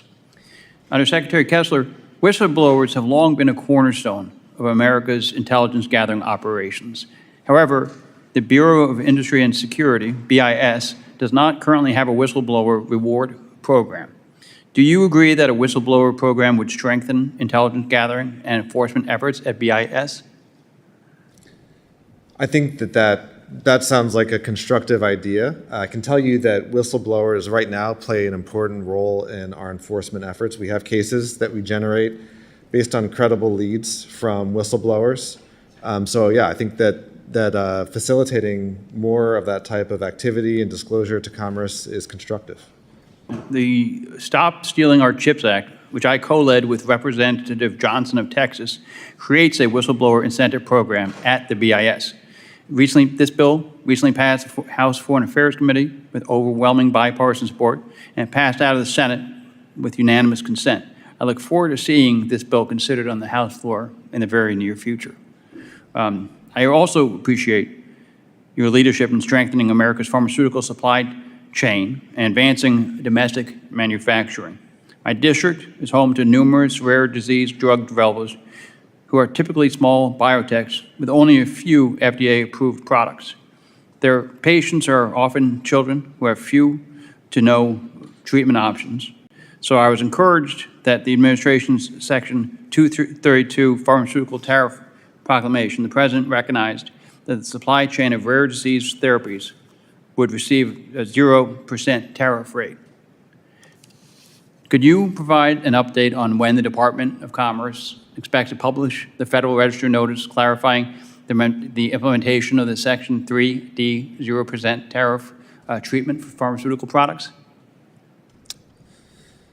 Yes, I expect that in the next, I would say, month or two, certainly before September. Thank you. And will you commit to working with me and the Congress to ensure that the implementation of the pharmaceutical tariffs reflect the unique consideration of rare disease supply chains in order to protect rare disease patients from unintended consequences? Of course, I'd be happy to work with you on that, work with other members of Congress on that. Thank you. And then on the third question is, the BIS's export control enforcement work is critical to winning the AI arms race with China. And I'm glad to see this reflected in your robust funding request for the fiscal year 2027. Can you discuss how BIS would leverage the increased funding requested to prevent diversion of AI chips from their intended destination? Well, absolutely. I mean, I think it's more of what we're doing. We already devote considerable resources as a proportion of our budget. We devote considerable resources to stopping smuggling schemes involving AI chips, diversion schemes. And that's what led, for example, to the case that involves Supermicro, which I mentioned in my opening statement. I think we just need more of it. We know that there's more happening. We have active cases. But we're concerned that there are cases that we either haven't detected or that we just don't have the resources to chase down. So again, I think it's just about increasing the resources dedicated to enforcement and encouraging the enforcement unit of BIS to do more of what they're doing. Thank you. I yield back. Now recognize the gentleman from Rhode Island, Mr. Ammo. Thank you. Thank you for being here, Mr. Kessler. As you know, your job is to help American businesses take their world-class products to international markets while protecting our most vital trade secrets. But under your leadership at Commerce, the Bureau of Industry and Security has become less effective and less efficient. You stopped providing the rules of the road for companies operating in China or Russia. You haven't added a single bad actor to the list of prohibited entities companies can't sell to since October. But all the world's bad actors didn't just disappear last October. The problems are still there, and frankly, you're just ignoring them. Not only are you making Americans less safe by letting the bad guys run rampant through the world's markets, you're actually making it harder for Americans to do business. Delays at BIS have doubled the average processing time for export licensing, causing American businesses to lose contracts and undermining our leadership in technology worldwide. Right now, BIS has limited engagement with American businesses as they struggle to comply with our increasingly complex export controls. In the past, the BIS provided real support to American businesses, including training seminars and advisory opinions. Businesses knew they could count on BIS. Empowering bad actors while undercutting U.S. companies is the exact opposite of your job. But frankly, that's what you're doing. So, Mr. Kessler, do you want businesses to comply with our export controls? Well, sir, I disagree with much of what's in your question. But yes or no? And I want to clarify a couple of things. Okay. One is, I think you said that the processing time has doubled? Yes. That's incorrect. The processing time, the average processing time for licenses was 62 days in 2025 versus 60 days in 2024. So it's approximately the same. As far as the entity list goes, what I think is important is enforcing the list. We have a robust list, but it's important to enforce it. And But so you don't believe that anybody? No, excuse me, Mr. Kessler. So you don't believe there have been grounds to add anyone since October? We have added 140 entities to the entity list, and we will continue to add entities to the entity list when we as an administration think that it's appropriate to do so. But I think it's important to enforce the list. Under the Biden administration, thousands of licenses were granted to entities on the entity list. There was rubber stamping happening for exports to entity-listed companies. And do you think that's that something that is Mr. Kessler, under Mr. this Kessler, administration? And I think but let's go back to my original question. I wanted you to have some time, but my question here is, do you want businesses to comply with our export controls? Absolutely. Then why aren't you helping them when they're begging for assistance? BIS traditionally hosted an annual update conference each March, but that was canceled, and the last conference was in 2025. So why haven't you hosted the annual conference? We keep track of the number of times that we assist companies that approach us. I asked about the conference. In 2025, Mr. Kessler, I'm asking, Mr. Kessler, excuse me. Mr. Kessler, I'm speaking.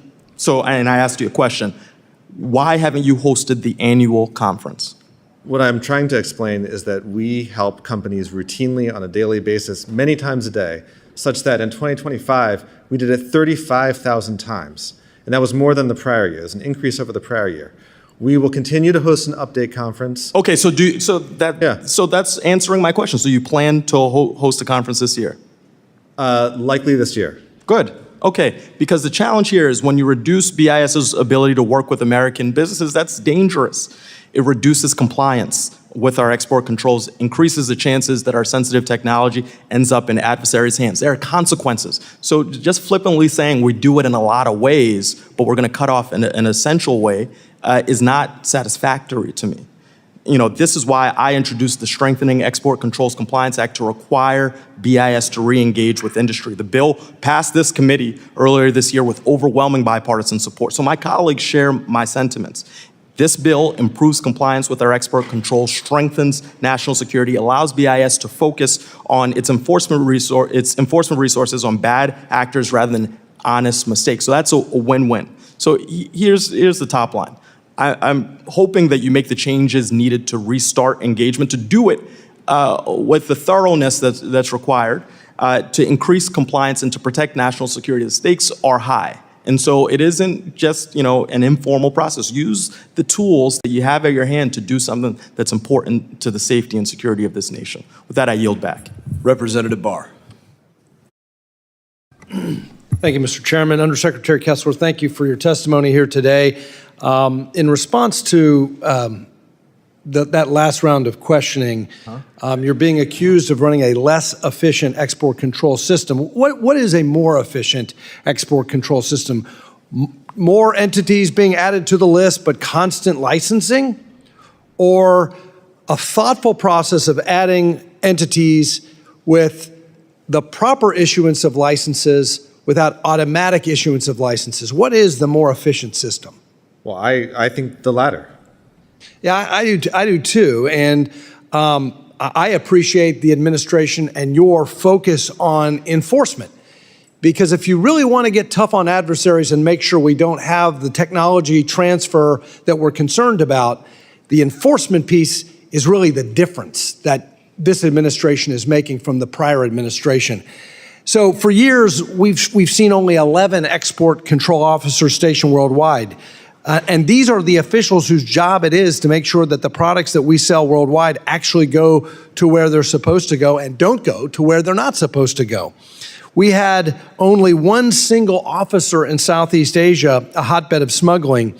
But now, as you testified earlier, the BIS is in the middle of a hiring surge of new export control officers. So elaborate on BIS's plan for deploying these new export control officers. Where will they be stationed? One of my colleagues was concerned that there were not enough in China. Tell us a little bit about your plans with respect to hiring more export control officers. Sure. So under the current budget, we expect to have 25 in place by the end of the fiscal year. Right now, we have 3 in China. We're going to have multiple. We already have some in Southeast Asia. We're going to increase that in Southeast Asia. We expect to increase it in the Middle East. We're increasing our presence in Central Asia. We want to have a presence across the world, anywhere that we have significant American technology flowing. Well, this criticism from the other side of the aisle seems pretty misplaced when you're adding enforcement, not reducing enforcement, and you're focusing on the areas where we see most of the problem. I think the criticism needs to be directed to the past, not to the present. Let's talk about AI chip smuggling. Undersecretary, we've banned advanced AI chip sales for China, but Beijing is desperately working to smuggle these products anyway through illegal networks. Epoch AI estimates that between 290,000 and 1.6 million H100 equivalent chips were smuggled into China through the end of 2025. That could represent about a third of China's total AI chips. How does BIS's new enforcement posture and surge of enforcement take into account the scale and seriousness of this issue? Well, again, we have surged our enforcement efforts. That's why there was an 18-fold increase in penalties imposed from 2024 to 2025. And it's already showing results. There was a Financial Times article recently that said that the price, there's a black market for chips in China, and because of BIS's enforcement activities, the price of smuggled chips had doubled. And that's an indication that our enforcement activity is working to address the concerns that you're raising. As you and I have discussed, legislation that I've been working on for years, the new screening for outbound investment was made part of the NDAA. It is now law, the COINS Act, as it's called.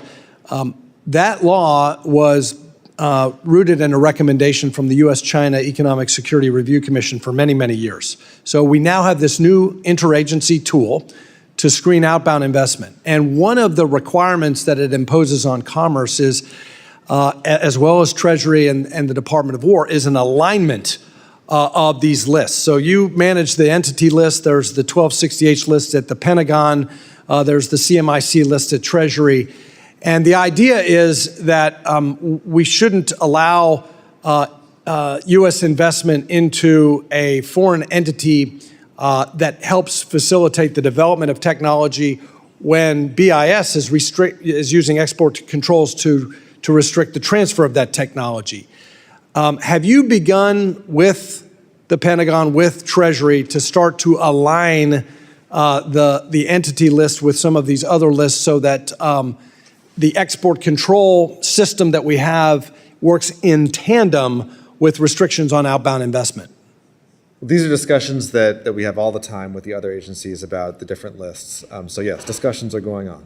Well, just as a friendly reminder, Commerce under this new law is required now to work with Treasury, especially in making sure that there's coherence in our outbound investment screening and our export control regime, so that we are working in coordination with one another, and I urge you and the other relevant agencies to collaborate and inform Congress according to the new law. Finally, on onshoring manufacturing, we appreciate your work, Undersecretary, in advancing the President's America First trade policy to protect American businesses from Chinese trade actions and to support onshore manufacturing. I've heard from a number of companies that are looking to move their manufacturing facilities from outside of the United States into Kentucky in direct response to the President's agenda. As part of your role at BIS, you oversee Section 232 investigations. How is your department helping these companies expedite their attempts to move to America these supply chains? Well, it varies from program to program, but Section 232 is all about strengthening these critical industries, these critical supply chains. There are different tools that we have available to us for different industries. But, for example, in the pharmaceutical sector, we have a program to incentivize companies that make new investments in U.S. pharmaceutical manufacturing and onshoring their manufacturing capabilities. So it varies from sector to sector, but I can tell you that if there's any companies that you or other members know of that would like assistance in onshoring, we're there to help. Well, we've talked about wood products and the dumping problem there, but thank you for your service. I appreciate your answers, and I yield back. Representative Castro. Undersecretary Kessler, I want to start with something that I hope that we can agree on. The most capable AI models being trained today, they require large concentrations of advanced computing chips. Is that something that you agree with? Yes.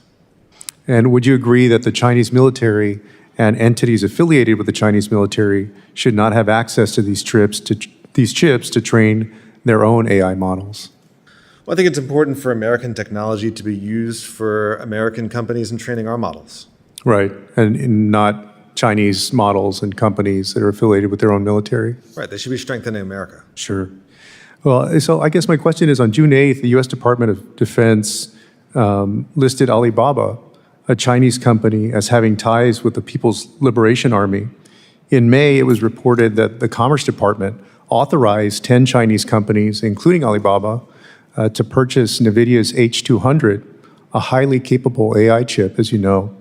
And my question is, has the Department of Commerce authorized any transactions with Alibaba since the Trump administration took office? All the information about H200s is before the committee. It's confidential. I can't discuss it here, but the committee has information about the licenses that we've received. No, I understand that in this forum that you can't comment on specific licenses. But would you agree that as a major Chinese company developing advanced AI models while being affiliated with the Chinese military, that American companies should not sell any advanced chips to Alibaba? And if any licenses were granted, will you revisit those decisions? Well, what I think is that it's important, the approach that we've taken is to limit the quantity of chips to any particular company, H200s. First of all, I think it's important to recognize that we're talking about a chip that is several generations behind the leading edge, a chip that American companies aren't buying right now, and that we have an elaborate set of national security requirements that have to be fulfilled in order for us to consider the license on a case-by-case basis rather than under a presumption of denial. We issued this regulation in January, which sets out all those conditions. And so I believe that the requirements that any company has to meet to get a license, including all the requirements in the January regulation, including the quantity requirements, those are robust, and those should give us comfort about any exports of these chips. Now, I also want to make clear that there have been minimal exports of any H200s to China so far. I guess, no, and I appreciate the answer. And I'm trying to fully understand kind of the contours of your decision-making because you made the comment that certain chips are older generation chips than others. So I guess, are you willing to sell older generation chips to a company affiliated with the Chinese military as long as it's not the latest technology, or kind of what's the contours of that decision-making without getting into a specific license or company? Yeah, there are different degrees of sensitivity, right? And that's how our export control regime is set up. Mm-hmm. There are levels, there are classifications for older technology, for technology that is kind of irrelevant now. But just to nail down just an answer to the question, is the Trump administration willing to sell some of these advanced chips to companies affiliated with the Chinese military if the conditions are right? Well, we screen the parties carefully that are the subject of license applications that we receive. So, Sure. for example, if a company is on the entity list, we're not going to approve a license for chips to that company. So we would apply a very careful analysis to any license that we get. No, before thank us. you for that. I have And one more. We have rejected licenses. I appreciate it. No, I have one more subject that I got to get to in my question. Undersecretary Kessler, transnational criminal organizations continue to fuel instability across Latin America and the Caribbean, as you know, and one of the principal drivers of their power is their access to firearms, of which the vast majority are trafficked from the United States. I'm glad that the State Department has acknowledged this issue and is using foreign assistance to help countries track where these firearms are coming from. Do you agree that these cartels, which the administration has designated as foreign terrorist organizations, should not get any weapons from the United States? So absolutely, we should be restricting the access of cartels to weapons. Well, then I guess that's why I'm confused, because in September 2025, you rescinded the April 30th, 2024 BIS regulations that added safeguards for the export of firearms and stopped notifying the Congress about exports of these weapons. And the Trump administration State Department, if the Trump administration State Department and Secretary Rubio are trying to help Mexico and countries like Haiti track and stop these firearms from getting into the hands of designated foreign terrorist organizations, then why did you, as the head of BIS, make it easier for these cartels to get weapons by removing the safeguards instituted at BIS? Well, that regulation went far beyond what you're describing. That regulation established a presumption of denial for 36 high-risk countries. It was extremely burdensome. It unnecessarily cut off American firearms exporters from, I believe hundreds of millions of dollars a year in business. Oh, this is our principal way. I know I'm over time. Time has expired. Yep. I'll get back with you on it. Thank you. Representative Self is recognized. Thank you, Mr. Chairman. Mr. Undersecretary, I've been looking at your presentation here and your PowerPoint. There's a lot of positions here. I want to ask you a question. I want to look at, should we be looking at inputs or outputs? A lot of the committees that I'm on, we look at inputs. What are we going to do to add to the department? What are we going to do to encourage growth? But I want to look at outputs here because we were told, not by you, probably a year ago, I don't remember the man's name, that China could not smuggle enough AI chips to overtake the US. It was almost a flat statement. And I'm not sure they have to. Because my question to you is, should we be looking at policy or enforcement? Because your presentation is enforcement heavy. Let's just be honest. Absolutely. It is enforcement heavy. I could go through your charts, but I won't. But the information that we were given that there are no new export controls on equipment. The license to buy H200 but not Blackwells is there. There are no new entity list additions for almost a year now. There are no new location verification controls put in place. So my question is, do we really need to look at enforcement? Or do we need to look at the policies that we have in place? And I understand you have a dearth of employees, but if you'll just take the overall view there of why should we not be looking at some of these policies that seem to be lacking as opposed to only looking at enforcement? Inputs. I want to talk about outputs. Well, I agree with you that outputs are important and outcomes are important. And we should be focusing on the outcome of enforcement and how much are we enforcing. And as I mentioned, we increased enforcement 18-fold. From 2024 to 2025, and I think that's significant. Under the prior administration, unfortunately, there was significant under-enforcement and under-deterrence of violations of the laws. Now, we should look at policy too, and Congress should look at policy too. We should look at that together and find areas where we think the policies need to be changed. But I don't think that more regulation equates to more national security. And so, what I see as the highest priority for BIS and the biggest hole to fill is in enforcement. BIS ought to be an enforcement powerhouse.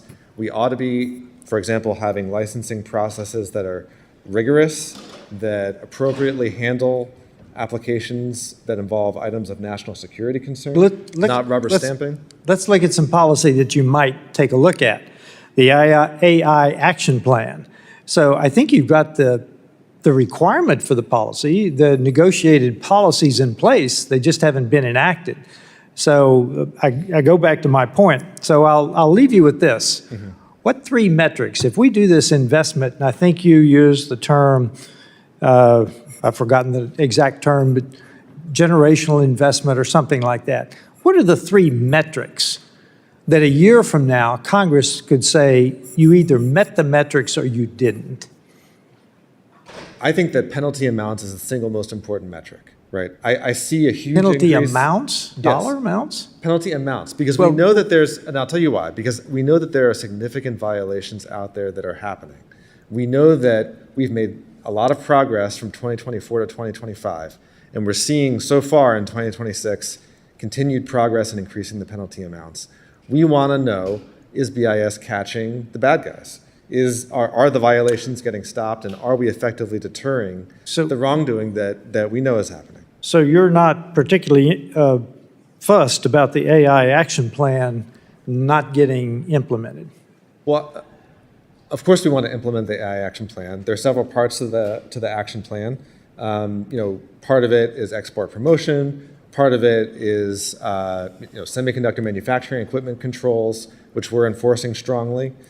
So absolutely, we want to implement that plan. I think I'm going to submit the 3 metrics question to you in writing and just ask you to take a look at that. What do we look at in a year from now for outputs of this investment, should we make it? Mr. Chairman, I yield back. Representative Stanton is recognized. Thank you very much, Mr. Chairman, and thank you, Undersecretary Kessler, for being here today for this important hearing. It is very concerning that since you took over the Bureau of Information Security, BIS, in March of last year, BIS has published the fewest rules of any year in more than 2 decades. The administration has also not added any new entity to the government's blacklist since October, the longest period of inaction since 2008. And export license applications have piled up for so long that American companies have lost business waiting for approvals. As rules stall, licenses pile up, and the foreign companies that could pose national security risks duck commerce blacklists. Sensitive technology has more room to flow to China and other adversaries. And in the absence of action from BIS, Congress has stepped in, advancing bills aimed at tightening U.S. AI chip export controls and closing perceived loopholes. One of those bills is the Match Act. The Match Act would impose extensive new controls on U.S. semiconductor tools and compel allies to do the same by controlling their tools extraterritorially or by restricting the sale of U.S. components to their companies. I'm concerned that if passed, the Match Act will have severe consequences for allied equipment will have severe consequences for allied equipment suppliers, chip manufacturers like TSMC and in Arizona, and Intel, also in Arizona, rely on. Undersecretary Kessler, from your perspective, is the Match Act the right approach? As written, do you agree that the Match Act would hurt our domestic semiconductor ecosystem? Well, there's a policy motivation for the Match Act, which I appreciate, which is that we need greater alignment between the U.S. export control system and foreign export control systems, because we don't want foreign countries to backfill. The administration is going to, first of all, we're willing to work with Congress on any legislation in this area. And again, I appreciate the motivation behind it. We want to make sure that any legislation that's passed gives the administration new tools and doesn't constrain its authority. Thank you. Your perspective is very helpful as this legislation advances in the House and Senate. The introduction of the Match Act highlighted the importance of achieving export control alignment with our allies. However, reporting indicates that your office has significantly curtailed staff-level engagement with our foreign government counterparts. This is in addition to pulling back from participating in traditional export control dialogues like the Wassenaar arrangement with allies. This is a confounding decision given the importance of achieving export control alignment to stay ahead of China in the AI race. Mr. Undersecretary, do you agree that export controls are generally the most effective when they are implemented multilaterally and in close coordination with our allies and partners? I do agree that it's important to coordinate export controls with allies and partners. I also believe, I believe that we need to be protective of taxpayer resources. And not every single convening of export officials in foreign capitals is meaningful. And so we keep a close eye on the travel that our employees conduct.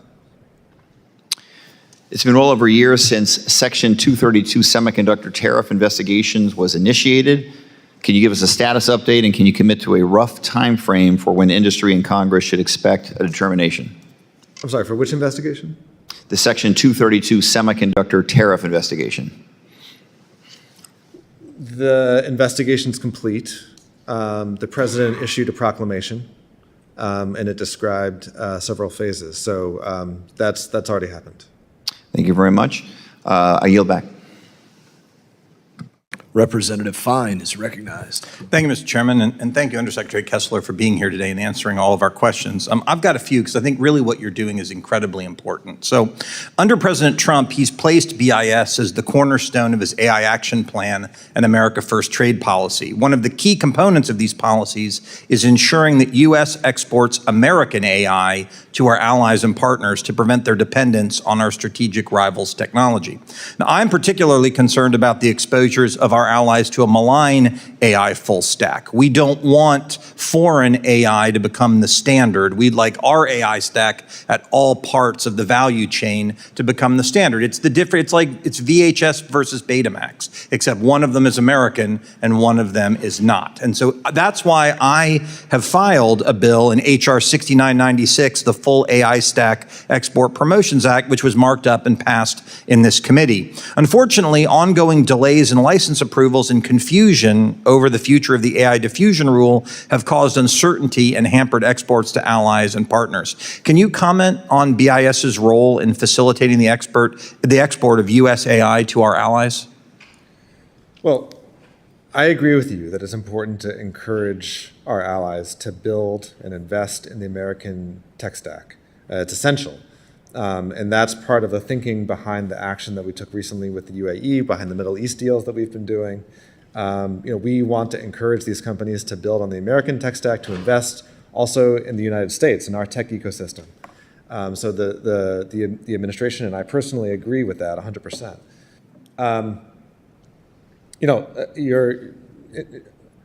Your question referenced some confusion, but I don't think there has been confusion about the rules. I think the rules have been clear. And I don't think either that there have been. You mentioned licensing, and the timelines for licensing for routine licenses have been quite fast. They've been pretty much the same since 2024. But we do apply a high level of scrutiny to those licenses that involve sensitive technologies. Okay. So what you've mentioned at a high level, but what specific actions are you taking to speed up the licensing process? And can you give some clarity on if BIS plans to formally replace the AI diffusion rule with something else? Right. I don't want to replace the diffusion rule because I don't think the rule is worth replacing. Okay. It's a bad rule, and we're glad that it's gone. We're glad that it's not being enforced, and it would have stymied the global AI ecosystem. So we don't want to replace it. There will be future regulatory action in the area of chips and AI. It's a quickly evolving area, and the rules need to keep up with it. But we're not going to replace diffusion. So the AI Action Plan specifically calls on BIS to encourage partners to follow U.S. export controls by using tools such as the Foreign Direct Product Rule and secondary tariffs. Allied export controls are still significantly weaker than our protocols, but BIS hasn't yet used these tools to achieve alignment. Are there certain authorizations that you don't have that prevent you from doing what you need to do, which we could work on here in Congress to help you? Well, I think we have the authority. I think that, the administration is constantly attending to, both myself and BIS and the administration as a whole, constantly attending to this issue of disparity between our export control regime and those of our partners and allies. And as I mentioned previously, we're set on remedying those disparities. Well, I appreciate everything you do. As someone who Iran just turned into a Lego figure last night, I think the influence of AI around the world is it can be good and it can be bad. And I certainly hope as we move forward, it's us that are in charge and not bad guys. So thank you for being here. And Mr. Chairman, I yield back. Absolutely. I would love to see that Lego figure. Representative Dean, you're recognized. Thank you, Chairman Mast and Ranking Member Meeks for holding this hearing. Thank you, Undersecretary Kessler, for being here and giving us updates and informing us today. Undersecretary, last year you testified that one of your top priorities was to bolster enforcement by adding staff. I wanted to follow up on that. Given the budget increase BIS got last year, what progress have you made in bolstering resources, staffing focused on enforcement? Well, this year we've hired, and I can get you the exact numbers after the hearing, but we've hired about 70 people, added about 70 people, and almost all of them are in enforcement. And we're going to continue to do that through the end of the fiscal year. We have already selected more candidates to add to enforcement. There should be about 60 more coming in the door by the end of That was my next question. by What the end of the fiscal vacancies do year. you have? Yeah, and that includes the additional export control officers that I was discussing with other members. So on that front, we'll go from 12 to 25. How many vacancies total? Well, we are aiming to onboard about 60 more people by the end of this fiscal year. And then, of course, if the budget request is approved, then we'll have hundreds more in the following Yeah, the fiscal budget year. request is nearly double. Right. Yeah, okay. Undersecretary, I am worried that U.S.-made technologies, including microchips, continue to be found in Russian military systems, deeply undermining our support for Ukraine and fighting back against Russia's illegal war of aggression. And I know many of my colleagues have raised these things. I'm troubled by the weakening of export controls in this administration. As others have discussed, BIS has not added a single entity to the entity list since October of last year. It's at its lowest level, if I'm reading the charts correctly, since 2008, no doubt eroding the efficacy of the list. Is staffing an issue there? Why have you not added others to the entity list? Well, I have a different perspective, that enforcement of the list is critical. I did hear you say that, yeah. but let's talk about adding of entities. Of course, I encourage enforcement. Let's talk specifically about adding entities. When we see a national security risk, we respond forcefully, whether it's through adding an entity to the list. We also have other tools available, including informed letters, including enforcement actions, and other authorities. Are you concerned? Are you concerned when you see that gap, October till now? Are you concerned? Do you question your team and say, what's going on here? Why have we not added anything? That's not how I measure success. My perspective is that enforcement is extremely strong now. It's stronger than it ever has been, and that's the path that we need to continue on. What has enforcement gotten us? Enforcement has gotten us stronger deterrence. It's gotten us, an awareness within the business community that export controls aren't merely a cost of doing business. There's something that companies actually need to plan around and change their behavior around. I think. But why are these technologies still showing up in Russian military equipment? Well, I think that, first of all, I think that the penalties ought to be even higher, that's partly something that we can achieve through a legislative fix. Of course, the penalties on Russia should be higher also. Sure, yeah, penalties across the board. Right, there's a statutory cap on penalties, which we think should be higher. But the types of situations that you're referring to, this leads to enforcement actions, right? If we see that U.S. technology is recovered on the battlefield of a country that shouldn't have those technologies, it leads to enforcement actions, which can lead to penalties, which can lead to deterrence. Let me dig down on the Russia piece specifically. How many staff at BIS are focused solely on enforcement with regard to Russia? You can imagine, like so many of us, totally engaged in Ukraine and why in God's name we have not been more effective in bringing peace to Ukraine and putting down this aggressive set of moves and war crimes by Mr. Putin. So how many staff are focused solely on enforcement with regard to Russia? Well, we don't. The number. We don't split up. Generally, we don't split up officials that way, like devote them to individual countries. But we do have at least dozens of staff members who are focused on country group D5 countries and enforcement issues there. Well, I know my time is up, and I thank you. We're all concerned that BIS is under-resourced, but I very much worry. How are those resources being used, and how are we really curtailing the malign things that are going on? So I thank you for your testimony. I yield back. Representative Moylan? No. Okay, then we will go to Representative, we going to Miller or Burchett? Miller.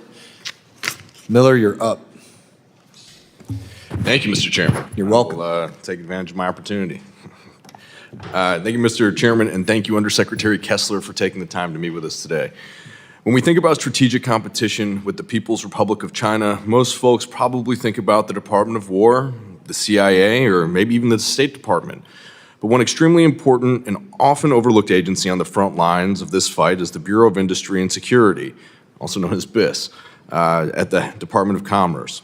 What should make every American proud is the fact that the road to success for the CCP runs through the theft of American technology and talent, not their own. It is for that reason that no other country on earth spends more time and money trying to steal our technology and trying to get the edge other than China. Fortunately, we have BIS to enforce our export controls to stop them. However, current statute is not without loopholes and workarounds that our enemies exploit.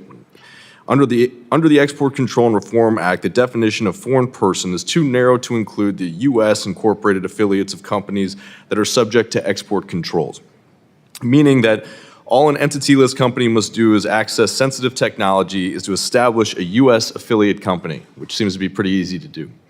I introduced the Adversaries Act to have the Office of Information and Communications Technology and Services evaluate this loophole and enhance BIS's ability to address this problem that we currently have. Undersecretary Kessler, once again, thank you for being here. I'm sure it's going to be, a little bit longer, shouldn't be too much longer. Under your leadership, has BIS looked into this problem, and do you believe that an expansion of BIS authority to list U.S. incorporated entities affiliated with foreign adversarial companies on the entities list is necessary? Thanks for the question. I mean, I obviously we spend a lot of time on enforcement issues related to the entity list. As I mentioned, one of the priorities has been to make licensing more effective as regards companies that are on the entity list. Right? We shouldn't be rubber stamping license applications for exports to companies on the entity list. In general, I support legislation that would expand Commerce's enforcement authority. And so I'm happy to take a look at the legislation that you mentioned and work with you on it. Yeah, thank you very much. Michael from our team has been doing a fantastic job, and we will get it over to you and your team so we can hammer out the issues. But it's definitely something that we could work together and find a lot of common ground. Sounds great. Yeah, Sounds definitely. great. Thank you. And just, can you give us some insight into how widespread, really this problem is, or that you're seeing? And as I'm talking about it, do we have, good visibility into instances where our adversaries are using this, circumvention tactic right now? We know that there is a lot of circumventing and diversion that goes on all the time. We don't know the full extent of it, but we can guess based on our experience. Also, just based on the caseload that our enforcement officers have, they have an enormous number of cases and leads per agent, which suggests that there's, as I mentioned in my testimony, far more than their counterparts at peer enforcement agencies, and that suggests that there, unfortunately, is a lot of enforcement activity. A lot of violation that goes undetected, and so that's part of the reason that we're asking for the budget increase for enforcement. Yeah, I believe it is needed, and you guys are doing a phenomenal job. And thank you for making sure our country is safe. Thank you, Mr. Chairman. I yield back. Thank you, Representative Johnson. Thank you, Mr. Chairman. Undersecretary Kessler, thank you for being here today. The Bureau of Industry and Security plays an important role in enforcing our nation's export controls, protecting our critical industries, and securing our most sensitive technologies. These issues have been among my key priorities during our tenure in Congress, and I'm very proud to have introduced the bipartisan Whistleblowers Aiding National Security Act, which would ensure that whistleblowers have a protected pathway to the State Department to report export control violations. I wanted to acknowledge Representative Keene and his shout out to my bill while he was here during his time, and to the importance of it. Many members today have asked you about the importance of export controls and whistleblower protections. And I think through some of your prior testimony, you acknowledge that this is a very important tool that the federal government has. Yeah, thanks for the question. I mean, as I mentioned in response to the other question, we have significant enforcement activity, leads, cases that are the product of whistleblower reports. So I think this is an important part of our enforcement practice. Yes, and so, Mr. Chairman, I hope that we can, I know this has passed through the committee. I would love to see it on the floor and get this thing through the finish line. Because I do think that whistleblowers play a critical role in our export control environment in particular. You've had a lot of questions from both sides of the aisle. There's a lot of concern here in the Congress over China having an unfair advantage in the AI race. And making sure that we have U.S. dominance in that space. And I hope you're hearing the concerns, sir, that this committee has about the lack of updating of our lists. The lack, and your defense of that hasn't really answered anyone's questions about why new actors aren't being added to our monitoring lists. It's very concerning to us, because Russia's consistently renaming companies, new companies are morphing into different entities, and there is a gap.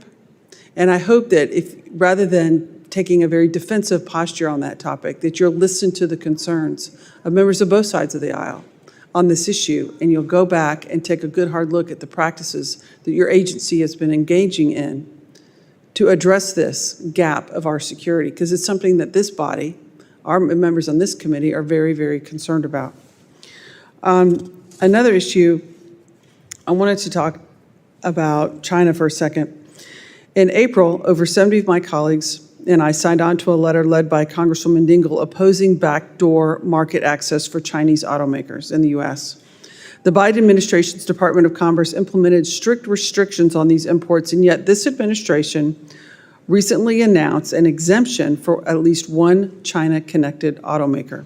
Since your bureau granted the exception, the Chinese government released new standards requiring all new vehicles to support continuous monitoring, data recording, and remote management. So you granted an exception for China to have an automaker in this country, that after that exemption was granted, then China reformed its rules requiring continuous surveillance. I'm very, very concerned about that, sir. So how are you going to mitigate the concerns that a China-connected company that you granted an exemption to one day can be required by the Chinese government to fill software with spyware on our people? Well, first of all, I want to clarify that I think the rule that you're referring to, the Trump administration is the only administration that's implemented this rule. The prohibitions kick in model year 2027, which is now. We are the ones who are leading the implementation and enforcement of this rule. Now, you're asking about a particular, we call them specific authorizations. It's a license, essentially, for companies to operate in the United States, continue to sell despite the prohibitions that are in place under this rule. And what I can tell you is that we ensure that there are very strong national security conditions in any license of that type, very robust conditions, which would prevent the exfiltration of data to a foreign adversary. We ensure that the tech stack is clean, and we put safeguards in place to make sure that that's the case. Well, sir, I'm running out of time, but I just want to end with, obviously it's very concerning that we would grant exemptions to Chinese companies in this country, given their assault on our technological security. And I think it's something that the administration needs to look at very closely, and I'm out of time. I yield back. Mr. Kessler, you have the distinct honor of witnessing a new member here, Representative Gallagher, who just joined our committee. It is committee tradition that new members give us a fun fact about themselves.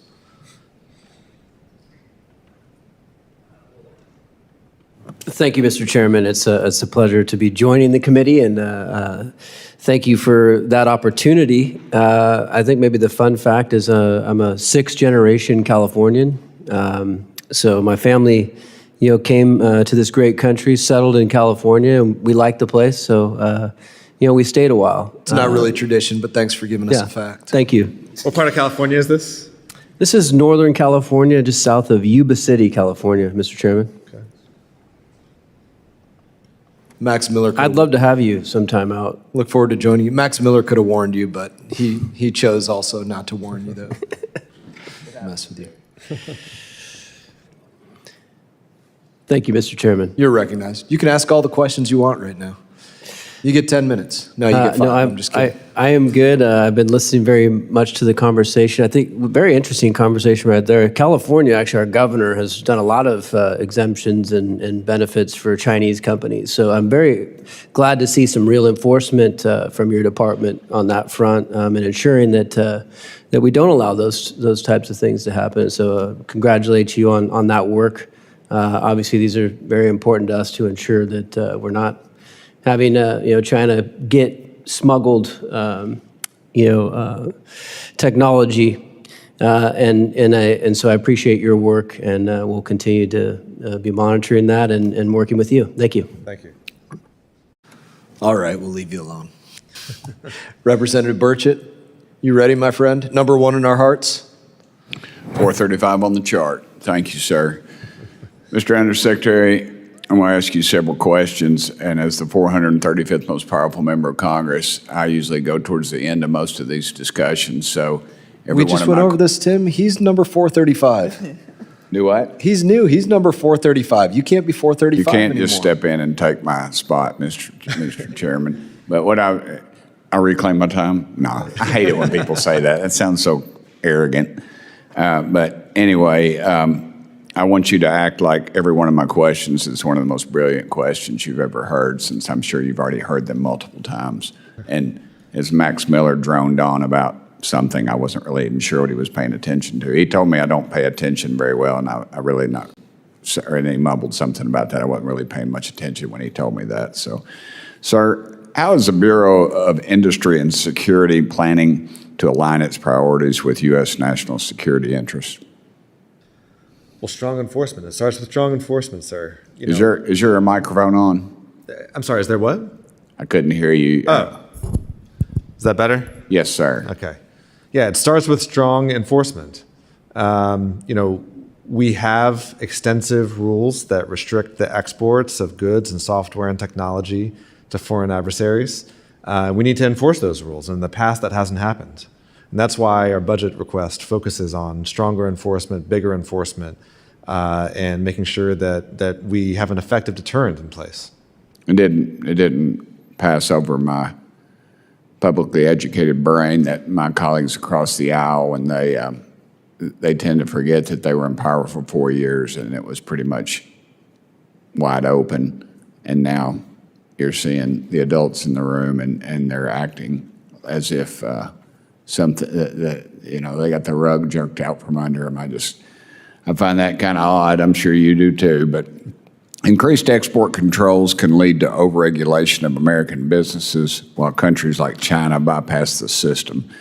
Do y'all have an oversight mechanism to combat that? I'm sorry, to combat what? Combat. Let me go back over it. I'll just restate the question, if that's all right. I reclaim my time. Increased export controls can lead to overregulation of American businesses. I see. Yeah, no, I mean, of course we want to avoid overregulation, right? And as I mentioned in response to some of the other questions, more regulations don't equate to more safety. We need to be careful about that. Export controls, they carry serious penalties. We want companies to invest in compliance. But because of that, we need to be careful when we impose new requirements that we're not forcing companies to overinvest in something that doesn't have a national security dividend. Okay, why is the Bureau of Industry and Security licensing process so time-consuming? Well, for the vast majority of licenses, the process is fast and efficient. Right? As I mentioned in response to some of the other questions, the average processing time in 2025 is about the same as in 2024, and that's 60 days. For many types of licenses that, for different reasons, can be approved more quickly, they are, sometimes in a matter of weeks. The licenses that we apply more scrutiny to, there's a reason.